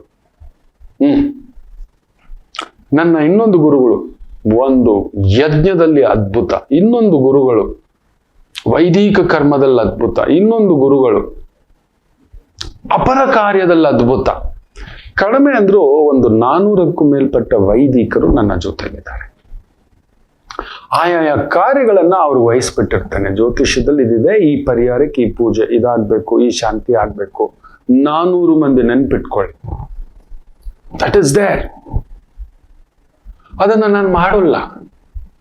ಅಯ್ಯೋಯ್ಯೋ ಇದೇನಿದು, ನನ್ಗದ್ ಅದೆಲ್ಲ ಆಗೋಲ್ಲ. ಯಾವುದ್ರಲ್ಲಾದ್ರೂ ಒಂದರಲ್ಲಿ ಎಕ್ಸ್ಪರ್ಟ್ ಆಗ್ಬೇಕು. ನನ್ನ ಮಾತು ಕೇಳಿ. ಗುರು ಪುಷ್ಯಾಮೃತ ಯೋಗ ಇರೋದ್ರಿಂದ ಈ ವರ್ಷ ಅಂಥದ್ದೊಂದು ಸುವರ್ಣ ಅವಕಾಶ ಅಪ್ಲೈ ಮಾಡ್ಕೊಳ್ಳಿ. ಚೆಕ್ ಮಾಡಿ. ಆ ವೆಬ್ಸೈಟು ಇನ್ನೊಂದ್ಸಲ ಹೇಳ್ತಾನೆ, NCAHP ಅನ್ನತಕ್ಕಂಥದ್ದು. ದಯಮಾಡಿ 12ನೇ ಅಂದ್ರೆ ನಿಮ್ಮ PUC ಸ್ಕೋರ್ ಮೇಲೆನೆ you can get into admission. ತುಂಬಾ ಎಲ್ಲ ಪ್ಯಾರಾಮೆಡಿಕಲ್ಸ್ ಈ ಥರದ್ದೆಲ್ಲ ಇದೆ. ಡಯಾಲಿಸಿಸ್ ಅಂತೆ, ಆಕ್ಯುಪಂಚರ್ ಅಂತೆ, ಸೋ ಮೆನಿ ಥಿಂಗ್ಸ್. ಮಕ್ಕಳ ಸದುಪಯೋಗ ಮಾಡ್ಕೊಳ್ಳಿ. ಪರದೇಶದಲ್ಲಿ, ಮಿಡ್ಲ್ ಈಸ್ಟ್ ಅಲ್ಲಿ, ಜರ್ಮನಿ, ಇಲ್ಲೆಲ್ಲ ಇಲ್ಲಿ 3 ಲಕ್ಷ ಅಂದಿದ್ದ, ಅಲ್ಲಿ ಕಡಿಮೆ ಅಂದ್ರು 15ರಿಂದ 20 ಲಕ್ಷದ ಸಂಬಳ. ನೀವು ನಂಬೋಲ್ಲ, ಕೆಲವು ದೇಶಗಳಲ್ಲಂತೂ ನಿಮ್ಗೆ ರೆಸಿಡೆನ್ಷಿಯಲ್ ಶಿಪ್ ಕೊಡ್ತಾರೆ. ಅಲ್ಲೇ ಮನೆ, ಗೌರ್ಮೆಂಟ್ ಫೆಸಿಲಿಟಿ 5 ವರ್ಷ ಮಾಡಿಬಿಟ್ರೆ ನಿಮಗೆ ಪೆನ್ಷನ್, ಇನ್ನೊಂದು ಏನೇನೋ ಇದೆ. Not why are you thinking America, these countries, European countries, Germany, New Zealand, Australia, Sweden, ಈ ಥರದ್ದು ರಷ್ಯಾ, ಮಿಡ್ಲ್ ಈಸ್ಟ್ ಸಿಕ್ಕಾಬಟ್ಟೆ ಇದೆ. ನನ್ನ ಮಾತು ಕೇಳಿ. ನಮಗೀಗ ಬೇಕು ಹಾಸ್ಪಿಟಲ್ಸ್. ಈ ಒಂದು 150 ಕೋಟಿ ಪಾಪ್ಯುಲೇಷನ್ಗೆ ಎಷ್ಟು ಆಸ್ಪತ್ರೆ ಇದೆ, ಎಷ್ಟು ಡಾಕ್ಟರ್ಸ್ ಇದ್ದಾರೆ. But what about support staff ಅಂತ ಹೇಳ್ತಾರೆ. ಫಿಸಿಯೋಥೆರಪಿ ಅಂದ್ರೆ ನಿಮಗೆ ಗೊತ್ತಿದೆ, ಇಲ್ಲಿ ಕೈ ಹಿಡ್ಕೊಂತ, ಇಲ್ಲಿ ನೋವಿಂತು. ಆ ಫಿಸಿಯೋಥೆರಪಿನಲ್ಲಿ ತುಂಬಾ ದೊಡ್ಡ ದೊಡ್ಡ ಮೆಷಿನ್ಗಳೆಲ್ಲ ಇದೆ. ಅದನ್ನು ಹಾಕೊಂಡು ಕರೆಕ್ಟಾಗಿ ಮಾಡಿದ್ರೆ ನಿಮಗೆ ಗೊತ್ತಿಲ್ಲ, 3 ವರ್ಷದಲ್ಲಿ ROI. ಒಂದು ದಿನಕ್ಕೆ 3 ಲಕ್ಷ ಸಂಪಾದನೆ ಮಾಡ್ತಿರೋರನ್ನ ನೋಡಿದ್ದೇನೆ. ಈ ಒಂದು ಫಿಸಿಯೋಥೆರಪಿಯಲ್ಲಿ ಪುಟ್ ದಟ್ ಇನ್ಪುಟ್ 1 ಕೋಟಿ ತಿಂಗಳಿಗೆ. ಕಡಿಮೆ ಅಂದ್ರೆ 1.5 ಕೋಟಿ ಇನ್ವೆಸ್ಟ್ಮೆಂಟ್ ಮಾಡಿದ್ದಾರೆ ಆ ಸೆಟಪ್ ಅಲ್ಲಿ. ಅವರು ಏನೇನೋ ಮೆಷಿನ್ಸ್ ಬಂದಿದೆ, ಎಲ್ಲ ಹಿಡ್ಕೊಳ್ಳೋದು, ಆ ಸಣ್ಣ ಸೊಂಟವನ್ನ ಅಲೈನ್ ಮಾಡ್ತಕ್ಕಂಥದ್ದು, ಮಜ್ಜಾಗ್ಬಿಟ್ಟಿರುತ್ತೆ, ಮಸಲ್ ಹಿಡ್ಕೊಬಿಟ್ಟಿರುತ್ತೆ. ಹೌದು, ನನ್ನ ಮಾತು ಕೇಳಿ ಮಕ್ಕಳೇ, ಪ್ಲೀಸ್ ಅದನ್ನ ತಿಳ್ಕೊಂಡು ಹೆಜ್ಜೆ ಇಡಿ. ನಿಮ್ ಸ್ನೇಹಿತರಿಗೂ ನಮ್ಮ ಸಂಚಿಕೆಯನ್ನ ಶೇರ್ ಮಾಡಿ. ಒಂದು ಗುರು ಬಂದು ಇದಿಷ್ಟೇನಾ? ಅಲ್ಲಿ ನೋಡಿ, ಆ ಒಂದು ಕಾಲಚಕ್ರಕ್ಕೆ ಗುರು ಭಾಗ್ಯಾಧಿಪತಿ, ಗುರು ಬಂದು ಮೆಡಿಸಿನ್ ಕಾರಕ ಕೂಡ. ತುಂಬಾ ಜನಕ್ಕೆ ಗೊತ್ತಿಲ್ಲ. ಅದಕ್ಕೆ ನಾನು ಶಂಕರಾಮೃತ ಈಗಲೂ ಕೂಡ, ಮೊನ್ನೆ ಒಬ್ರು ಗುರುಗಳೇ ಕಡಿಮೆ ಅಂದ್ರು ನನಗೆ ತಿಂಗಳಿಗೆ ಒಂದು 700 ಜನಕ್ಕೆ ಶಂಕರಾಮೃತ ಕೊಡ್ತಿದ್ದೆ. ನೀವು ನಿಲ್ಲಿಸ್ಬಿಟ್ರಿ. ಮಾತು ತಯಾರು ಮಾಡಿ, ಬೇಡಮ್ಮ ನನಗೆ ವ್ಯವಹಾರದಲ್ಲಿ ಆಗೋಲ್ಲ, ಕಟುಕ ಆಗೋಕ್ಕಾಗೋಲ್ಲ, ಬೇರೆಯವನಾದ್ರೂ ನಿಲ್ಸಿ. ಇಲ್ಲ ತಾಯಿ, ವ್ಯವಹಾರ ಅಂದ್ಮೇಲೆ ಕೇಳ್ಬೇಕು. ಒಂದು ಆಚಾರ್ಯನಿಗೆ ದುಡ್ಡು, ಹೆಸರು ಇದ್ರ ಹಿಂದ್ಗಡೆ ಹೋಗೋ ಆಗಿಲ್ಲ ಮಗು. ಪ್ಲೀಸ್ ಗುರುಜಿ ಅಂತ. ಗುರು ಅಂದಿದ್ದೆ ಮೆಡಿಸಿನ್ ಕಾರಕ, ಟ್ರೀಟ್ಮೆಂಟ್ ಕಾರಕ, ಗೈಡೆನ್ಸ್ ಕಾರಕ. ಅದಕ್ಕೆ ತಗೊಬಂದು ನಿಮ್ಗೆ ಹೇಳ್ತಿದ್ದೇನೆ, ನನಗೆ ಇದರಿಂದ ಏನೂ ಆಗ್ಬೇಕಾಗಿದ್ದಿಲ್ಲ. ಯಾರದೋ ಒಂದು ಮನೆಯಲ್ಲಿ ಎಲ್ಲೋ ಒಂದು ಸಣ್ಣ ಒಂದು ಪುಟ್ಟ ಬದಲಾವಣೆ, ಮತ್ತೆ ಅದೇ BCA, BBA, BBM, BTech, BE ಏನೇನೋ ಓಡಬೇಡಿ, ಇದ್ರಲ್ಲಿ ನೋಡಿ ಲೈಫ್ ಲಾಂಗ್ ಸೆಟಲ್, ಚೆನ್ನಾಗಿರ್ತೀರಿ, ಗೌರವವಾಗಿರ್ತೀರಿ, ಬದುಕು ತುಂಬಾ ಅದ್ಭುತವಾಗಿ ಕಟ್ತೀರಿ. ನನ್ನ ಮಾತು ಕೇಳಿ, ಒಳ್ಳೇದಾಗ್ಲಿ, ಶೇರ್ ಮಾಡ್ಕೊಳ್ಳಿ. ಅದೊಂದು ಆತ್ಮೀಯತೆಯಿಂದ ಕೇಳ್ಕೊತಿದ್ದೇನೆ, ಸಲುಗೆಯಿಂದ ಕೇಳ್ಕೊತಿದ್ದೇನೆ. ನನ್ನವರಲ್ವಾ, ಯಾರಿಗಾದ್ರೂ ಈ ಸಂಚಿಕೆನ ಕಟ್ ಮಾಡಿ, ನೀವೇ ಶಾರ್ಟ್ ಮಾಡಿ. ನಾನು ಹೇಳ್ತೇನೆ ನನ್ನ ಟೀಮ್ಗೆ, ಮೆಡಿಕಲ್ ಇದಕ್ಕೆ ಒಂದು ಸಹಾಯ ಆಗ್ಲಿ ಅಂತ ಹೇಳ್ತೇನೆ. They will also cut this, they'll put it, but it should happen. ಮಕ್ಕಳೇ, ಒಳ್ಳೇದಾಗ್ಲಿ ಅಂತ ಹೇಳ್ತಾ, ಮಂಗಳವಾರ ಪೂರ್ವಾಷಾಢ ನಕ್ಷತ್ರ, ಶುಕ್ರ ವಿಶೇಷವಾಗಿ ಬುಧನ್ ಸಾರ ಆಶ್ಲೇಷ ನಕ್ಷತ್ರದಲ್ಲಿದ್ದು, ಬುಧ ಗುರು ಸಾರದಲ್ಲಿದ್ದಾನೆ, ಚಂದ್ರ ಶುಕ್ರನ್ ಸಾರದಲ್ಲಿ. ಒಂಥರ ಶುಕ್ರ ಬುಧ ಗುರು ಮತ್ತೆ ಎಗೇನ್ ಸಂಗಮ. ಮೇಷರಾಶಿ, ಚಂದ್ರ ಶುಕ್ರನ್ ಸಾರದಲ್ಲಿದ್ದು ಶುಕ್ರ ಕೇಂದ್ರದಲ್ಲಿದ್ದಾನೆ. ನಿಮ್ಗೆ ಸಪ್ತಮಾಧಿಪತಿ, ಧನಾಧಿಪತಿ. ಬ್ಯೂಟಿಫುಲ್ ಡೇ, ಚೆನ್ನಾಗಿದೆ. ಕಲೆಗೆ ಸಂಬಂಧಪಟ್ಟಂಥದ್ದು ಬಂಗಾರ, ವಿಶ್ವಕರ್ಮ, ಚಿತ್ರಕಲೆ, ಕೆತ್ತನೆಯ ಕೆಲಸ, ಅಲಂಕಾರ, ಮೇಕಪ್, ಬ್ಯೂಟಿ ಪಾರ್ಲರು, ಬಟ್ಟೆ, ಐರನ್ ಅಂಗಡಿ, ಟೈಲರ್ಸು, ಇಂಥವ್ರಿಗೊಂದು ಅದ್ಭುತವಾದ ದಿನ. ವೃಷಭ ರಾಶಿ, ಚಂದ್ರ ಒಂಥರ ಧೈರ್ಯ ಹುಡುಗಿಸ್ತಾನೆ, ಏನೋಪ್ಪ ಹೇಗೋ. ವೃಷಭ ರಾಶಿಯವರು ಜನರಲಿ ಶುಕ್ರನ್ ತತ್ವ, ಭೋಗ, ಲಕ್ಸುರಿ. ಇವತ್ತು ಸ್ವಲ್ಪ ಅದಕ್ಕೋಸ್ಕರ ಖರ್ಚು ಸಿಕ್ಕಾಬಟ್ಟೆ ಮಾಡ್ಕೊತಾರೆ. ಅದು ಬಿಟ್ಟು ಇನ್ನೇನು ದೊಡ್ಡ ತೊಂದರೆಗಳೇನಿಲ್ಲ. ಶುಗರು, BP ಈ ಥರದ್ದೇನಾದ್ರೂ ಇದ್ರೆ ಸ್ವಲ್ಪ ಕೇರ್ಫುಲ್ ಆಗಿ ನೋಡ್ಕೊಳ್ಳಿ. ಯಾಕಂದ್ರೆ ಅಲ್ಲಿ ಕುಜ ನಿಮ್ಮ ಮನೇಲೆ ಕೂತಿದ್ದಾನೆ, ಅಷ್ಟಮವನ್ನು ಬೇರೆ ನೋಡ್ತಾನೆ. ಏನಾದ್ರೂ ಒಂದು ರಿವರ್ಸಿಂಗ್ ಗೇರಲ್ಲಿ ಹೋಗ್ಬಿಡುತ್ತೆ, ಎಚ್ಚರಿಕೆ. ಮಿಥುನ ರಾಶಿ, ಶುಕ್ರ ಧನಸ್ಥಾನ, 100% ಸರ್ವಿಸ್ ಇಂಡಸ್ಟ್ರಿ. ಸ್ತ್ರೀಯರಿಗೆ ಸಂಬಂಧಿತ ಯಾವುದೇ ವೃತ್ತಿ, ಉದ್ಯೋಗ, ಅನುಬಂಧ, ಅಲಂಕಾರ, ಪೊಸಿಷನ್, ನೆಮ್ಮದಿ, ಗೋಯಟ್. ಇನ್ನು ಕರ್ಕಾಟಕ ರಾಶಿ, ಚಂದ್ರ 6ನೇ ಮನೆ, ರಾಶಿಯಾಧಿಪತಿ 6ನೇ ಮನೆ. ಓಡಬೇಕು, ದುಡಿಬೇಕು, ನಿಲ್ಲಬೇಕು. ಬಟ್ ಶುಕ್ರ ಚೆನ್ನಾಗಿದ್ದಾನೆ. So you will have an extra income, extra position, extra ಒಂದು ಸ್ಯಾಟಿಸ್ಫ್ಯಾಕ್ಷನ್ ನೋಡ್ತಕ್ಕಂಥ ಒಂದು ಭಾವ ಚೆನ್ನಾಗಿದೆ. ಇನ್ನು ಸಿಂಹ ರಾಶಿ, ಶುಕ್ರ 12ನೇ ಮನೆ, ಖರ್ಚು, ಸ್ವಂತ ವ್ಯವಹಾರ, ಸ್ವಂತ ವ್ಯವಸಾಯ, ಸ್ವಂತ ಕೆಲಸ, ಸ್ವಂತ ಒಂದು ಅಂಗಡಿ, ಜ್ಯೂಸ್ ಅಂಗಡಿ, ಹಣ್ಣು ಅಂಗಡಿ, ಒಂದು ಚಿಕ್ಕ ಮೆಸ್ಸು, ಕೆಫೆ, ಈ ಥರದ್ದು ಇಟ್ಕೊಂಡಿದ್ರೆ ಒಂದು ಸ್ವಲ್ಪ ಖರ್ಚು ವೆಚ್ಚಗಳು ಸ್ವಲ್ಪ ಜಾಸ್ತಿ ಇರುತ್ತವೆ. ತೊಂದರೆ ಏನಿಲ್ಲ. ಖುಷಿಗೆ, ಸಂಭ್ರಮಕ್ಕೆ, ಊಟ ಉಪಚಾರಕ್ಕೆ ದೋಷವಿಲ್ಲ. ಇನ್ನು ಕನ್ಯಾ ರಾಶಿ, ಶುಕ್ರ ಲಾಭಸ್ಥಾನ, 100% ಹೂವು, ಹಣ್ಣು, ಅಲಂಕಾರ, makeup, event management, hotel management. ಅದ್ಭುತವಾದಂಥ ದಿನ. ಸೂಪರ್. ವೃತ್ತಿಯಲ್ಲಿ ತೊಂದರೆ ಇಲ್ಲ, ಲಾಭದ ದಿನ. ತುಲಾ ರಾಶಿ, ಪರಿಶ್ರಮ, ಬಟ್ ಪರಿಶ್ರಮಕ್ಕೆ ತಕ್ಕಂಥ ಫಲವೂ ಉಂಟು, ತೊಂದರೆಗಳೇನಿಲ್ಲ. ಮೀಡಿಯಾನಲ್ಲಿದ್ದೀರಿ, ಮಾಧ್ಯಮದಲ್ಲಿದ್ದೀರಿ, ಅಲಂಕಾರದಲ್ಲಿದ್ದೀರಿ, ಮದುವೆ ಮನೆಗಳು, ಫಂಕ್ಷನ್ಗಳು, ಪೌರೋಹಿತ್ಯ, ಆಗಮ, ಜ್ಯೋತಿಷ್ಯ. ಬ್ಯೂಟಿಫುಲ್ ಡೇ ತುಲಾ ರಾಶಿಯವರಿಗೆ. ವೃಶ್ಚಿಕ ರಾಶಿ, ಶುಕ್ರ ಭಾಗ್ಯದಲ್ಲಿರ್ತಕ್ಕಂಥದ್ದು. ಸಂಗಾತಿಯಿಂದ, ಪಾಲುದಾರಿಕೆಯಿಂದ, ಆತ್ಮೀಯರಿಂದ ಒಂದೊಳ್ಳೆ ಸಹಕಾರ ಸಿಗತಕ್ಕಂಥ ಒಂದು ದಿನ. ಒಂದೊಳ್ಳೆ ದುಡ್ಡು, ಕಾಸು, ಜ್ಯೂಸು, ಹಣ್ಣು, ತರಕಾರಿ, ಟ್ರಾವೆಲ್ಸು, ಟೂರ್ಸು, ಎಂಟರ್ಟೈನ್ಮೆಂಟ್, ಈ ಇಂಡಸ್ಟ್ರಿಯಲ್ಲಿ ಇರತಕ್ಕಂಥವರಿಗೆ ಬ್ಯೂಟಿಫುಲ್ ಡೇ. ಸ್ವಲ್ಪ ಖರ್ಚು ನಿಮ್ಮ ಅಂದಕ್ಕೆ. ಧನುಸು ರಾಶಿ, ಅಷ್ಟಮಾಧಿಪತಿ ನಿಮ್ಮ ಮನೆಯಲ್ಲಿ, ಷಷ್ಠಾಧಿಪತಿ ಅಷ್ಟಮದಲ್ಲಿ. ಸ್ವಲ್ಪ ಹುಷಾರಾಗಿರಿ. ವಿಪರೀತ ರಾಜಯೋಗವಾದ್ರೂ ಹೋಗಿ ಸಿಕ್ಕಾಕೋಬಿಡ್ತೀರಿ. ಎಷ್ಟು ಸಿಕ್ತು ಅಂತ ಜಾಸ್ತಿ ತಿನ್ನೋದು, ಅಥವಾ ಮಾವಿನ ಇಟ್ಟಿದಂತ ತಿಂದ್ರೆ ಲೂಸ್ ಮೋಷನ್, ಹೌದಲ್ವಾ? ಹಲಸಿನಣ್ಣು ಇಟ್ಟಿದ್ದಾರೆ ಅಂತ ಸಿಕ್ಕಾಬಿಟ್ಟೆ. ಯಾರೋ ನನ್ನಂತವನು ಬಂದಿದೆ, ತಿಂತೀನಿ ನಾನು, ಇಷ್ಟು ದಪ್ಪ ಹಲಸಿನಣ್ಣು ತಿಂತೀನಿ. ನಮ್ಮ ಗುರುಗಳು, ಗೋವಿಂದರಾಜು ಗುರುಗಳು, ಕರಡಿಗಿಡಿ ಏನಾದ್ರೂ ಆಗಿ ಹುಟ್ಟಿದ್ದೀಯನೋ ನೀನು ಅಂತ ಹೇಳ್ಬಿಟ್ಟು. 2ನೇ ಮನೆಯಲ್ಲಿ ಗುರು ಅಲ್ವಾ, ಕೇತು ಬೇರೆ ಸ್ವಾಹ ಅಷ್ಟಮದಲ್ಲಿ. ರಾಹು ಎಕ್ಸಿಟ್. ಈಗ ತುಂಬಾ ಕಂಟ್ರೋಲ್ ಮಾಡಿ ಇಟ್ಬಿಟ್ಟಿದ್ದಾನೆ. ಏನ್ ತಿಂತೇನೆ ಏನ್ ತಿನ್ನೋಲ್ಲ, ತುಂಬಾ ಗಾಬರಿ ಪಡ್ತೇನೆ. ನಿಮ್ಗೆ ಏನ್ ಇಡೋದೋ ನಂಗೆ ಯೋಚನೆ ಆಗ್ಬಿಟ್ಟಿದೆ ಅಂತಾರೆ ಮನೇಲಿ. ನಮ್ಗೆ ತರಕಾರಿನ ಇಟ್ಬಿಡಮ್ಮ ಸ್ಟೀಮು, ನೀವೇನೋ ಮಾಡ್ಕೊಳ್ಳಿ. ಇಲ್ಲ ನವಣೆ ಸಜ್ಜೆ ಒಂದೊಂದು ದಿನ ನೆನ್ಸಿಟ್ಬಿಟ್ಟು, ಅದು ಮಿನಿಮಮ್ 12 hours ನೆನ್ಸಿಡ್ಬೇಕು. ಅದರಲ್ಲಿ ಏನಾದ್ರೂ ಒಂದ್ ಮಾಡಿ ಅದನ್ನ ಇಟ್ಟು ಮಾಡಿಬಿಟ್ಟು ಅದ್ರಲ್ಲಿ ಒಂದ್ ಸಣ್ಣ ಮುದ್ದೆ, ಅದರಲ್ಲೇ ಒಂದ್ ರಾಗಿ ಹಿಟ್ಟು, ನವಣೆ ಹಿಟ್ಟು, ಸಜ್ಜೆ ಹಿಟ್ಟು ಸ್ವಲ್ಪ ಸೇರಿಸ್ಕೊಂಡು ನೆನ್ಸಿರ್ಬೇಕು. ಈ ತರ ಏನೋ ಇಲ್ಲ, ಅದ್ರಲ್ಲಿ ರೊಟ್ಟಿ ನೋಡ್ಕೊಂಡು ತುಂಬಾ ಹಿತ, ನಾಲಿಗೆಗೆ ರುಚಿ ನೋಡ್ತಿಲ್ಲ, ಹೊಟ್ಟೆಗೆ ಹಿತ ನೋಡ್ತಕ್ಕಂಥದ್ದು ಮಾಡ್ತಿದ್ದಾನೆ. ಸೊ ಲಿಟಲ್ ಏನೋ ಗೊತ್ತಿಲ್ಲ. ಆ ಗುರು ಪುಷ್ಯಾಮೃತ ಯೋಗ ಮೇ ಬಿ ರಿಸ್ಕ್ ತಗೊಳ್ಳೋದು ಬೇಡಪ್ಪ. ಅಷ್ಟಮದಲ್ಲಿ ರಾಹು ಬೇರೆ, ಎಕ್ಸಿಟ್ ಪಾಲಿಸಿ ಅಂತ ಹೇಳ್ತೀವಿ. ಇಂಟೇಕ್ ಪಾಲಿಸಿ ಬೇರೆ. ಇಂಟೇಕ್ ಕರೆಕ್ಟ್ ಇದೆ, ಆದ್ರೂ ಎಕ್ಸಿಟ್ ಅಲ್ಲಿ ಸ್ವಲ್ಪ ಪ್ರಾಬ್ಲಮ್. ಕರುಳಿನ ಸೋಂಕು ಇವೆಲ್ಲ ರಾಹುವಿಂದ ಬರ್ತಕ್ಕಂಥದ್ದಾಗುತ್ತೆ. ಗುಪ್ತ ರೋಗಗಳು, ಗುಪ್ತ ಕಾಯಿಲೆಗಳು, intestine problem, digestion problem, hernia problem, appendix problem, ಇವುಗಳೆಲ್ಲ ಅಲ್ಲೊಂದು ಅಷ್ಟಮ ರಾಹು ಅಲ್ವಾ, ಅದೃಷ್ಟು ಗುರು ಸಾರದಲ್ಲಿದೆ, ಗುರುವಿನ ದೃಷ್ಟಿ ಇದೆ. So nothing to be worried ಅಂತ. ಸೊ ಅದೊಂದು ನೋಡ್ಕೊಳ್ತಕ್ಕಂಥದ್ದು ಮಾಡಿ. ವಿಶೇಷವಾಗಿ ಧನುಸು ರಾಶಿ, ಅಲ್ಲೊಂಥರ ಚಂದ್ರ ಗುರು, ಚಂದ್ರ ಶುಕ್ರ ಷಷ್ಟಾಷ್ಟಕದಲ್ಲಿ ಇರೋದ್ರಿಂದ ಸ್ವಲ್ಪ ಕೊಟ್ಟು ನೋವು, ನಂಬಿ ನೋವು, ಬಂಗಾರದ ಕಡೆ ಎಚ್ಚರಿಕೆ. ಮನೇಲಿ ತುಂಬಾ ಕ್ಯಾಶು, ಟ್ರಾನ್ಸಾಕ್ಷನ್, ಮೋಸ, ಬಾಚಿರೋದೇನಾದ್ರೂ ಇದ್ರೆ ಸಿಕ್ಕಾಕೋಬಿಡ್ತೀರಿ. ಒಂಥರ ಎಚ್ಚರಿಕೆ. ಖುಷಿಗೆ, ಸಂಭ್ರಮಕ್ಕೆ, ಸಂತೋಷಕ್ಕೆ ಕೊರತೆ ಇಲ್ಲ. ಮಕರ ರಾಶಿ one of the best day. ಪಾಲುದಾರಿಕೆ, friendship, theatre, club, restaurant, hotel, entertainment, ಇಂತಹ ಒಂದು ವೃತ್ತಿ ಉದ್ಯೋಗ ಅದ್ಭುತ ಪ್ರಗತಿ.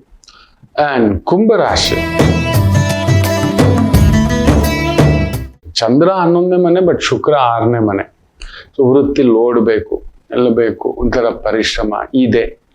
ಶುಕ್ರ ಅಸ್ತಂಗತ ಅಲ್ವಾ, ನಿಮಗೆ ಭಾಗ್ಯಾಧಿಪತಿ ಅಸ್ತಂಗತ ಆದಾಗ ಅದೊಂಥರ ತಳಮಳವೇ. ಏನ್ ಎತ್ತಿಡೋದು, ಏನೋ ಖರ್ಚನ್ನ ಹೆಂಗ್ ನಿಭಾಯಿಸೋದು. ಬಟ್ ಇವತ್ತು ಖರ್ಚಿಗೆ ತಕ್ಕಂತೆ ಆದಾಯ ಇರುತ್ತೆ, ಆದಾಯಕ್ಕೆ ತಕ್ಕಂತೆ ಖರ್ಚಿರುತ್ತೆ, ತೊಂದರೆ ಏನೂ ಇಲ್ಲ, ಚೆನ್ನಾಗಿದೆ.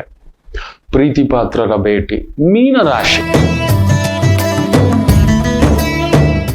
ವಿಶೇಷವಾಗಿ ಪೂರ್ವ ಪುಣ್ಯ ಸ್ಥಾನದಲ್ಲಿ ಶುಕ್ರ, ಮಕ್ಕಳಿಂದ, ಕುಟುಂಬದಿಂದ ಆನಂದ, ಗೌರವ, ಹೆಸರು, ಮಕ್ಕಳಿಗೋಸ್ಕರ, ಮಕ್ಕಳಿಂದ ಮಾಡ್ತಿರೋ ವಿದ್ಯೆ, ಕೆಲಸ, ಬಿಸ್ನೆಸ್ ಬ್ಯೂಟಿಫುಲ್ ಗ್ರೋತ್ ಆಗ್ತಕ್ಕಂಥದ್ದು. ಮನೆಯಲ್ಲಿ ಶುಭ ಕಾರ್ಯಗಳು ಇವೆಲ್ಲವನ್ನು ನೋಡ್ತಕ್ಕಂಥದ್ದು. ಯಾರು ಆತ್ಮೀಯರ ಆಗಮನ, ವಿಶೇಷ ಭೋಜನ, ಔತಣಕೂಟ ಇವೆಲ್ಲವನ್ನು ಪಡೆಯತಕ್ಕಂಥ ಅದ್ಭುತವಾದಂಥ ದಿನ. ಸ್ತ್ರೀಯರಿಂದ ಪುರುಷರು, ಪುರುಷರಿಂದ ಸ್ತ್ರೀಯರು ಸ್ವಲ್ಪ ಎಚ್ಚರಿಕೆಯಿಂದಿರಿ. ಎಲ್ಲರಿಗೂ ಒಳ್ಳೆಯದಾಗಲಿ. ಮಾತೃದೇವೋ ಭವ.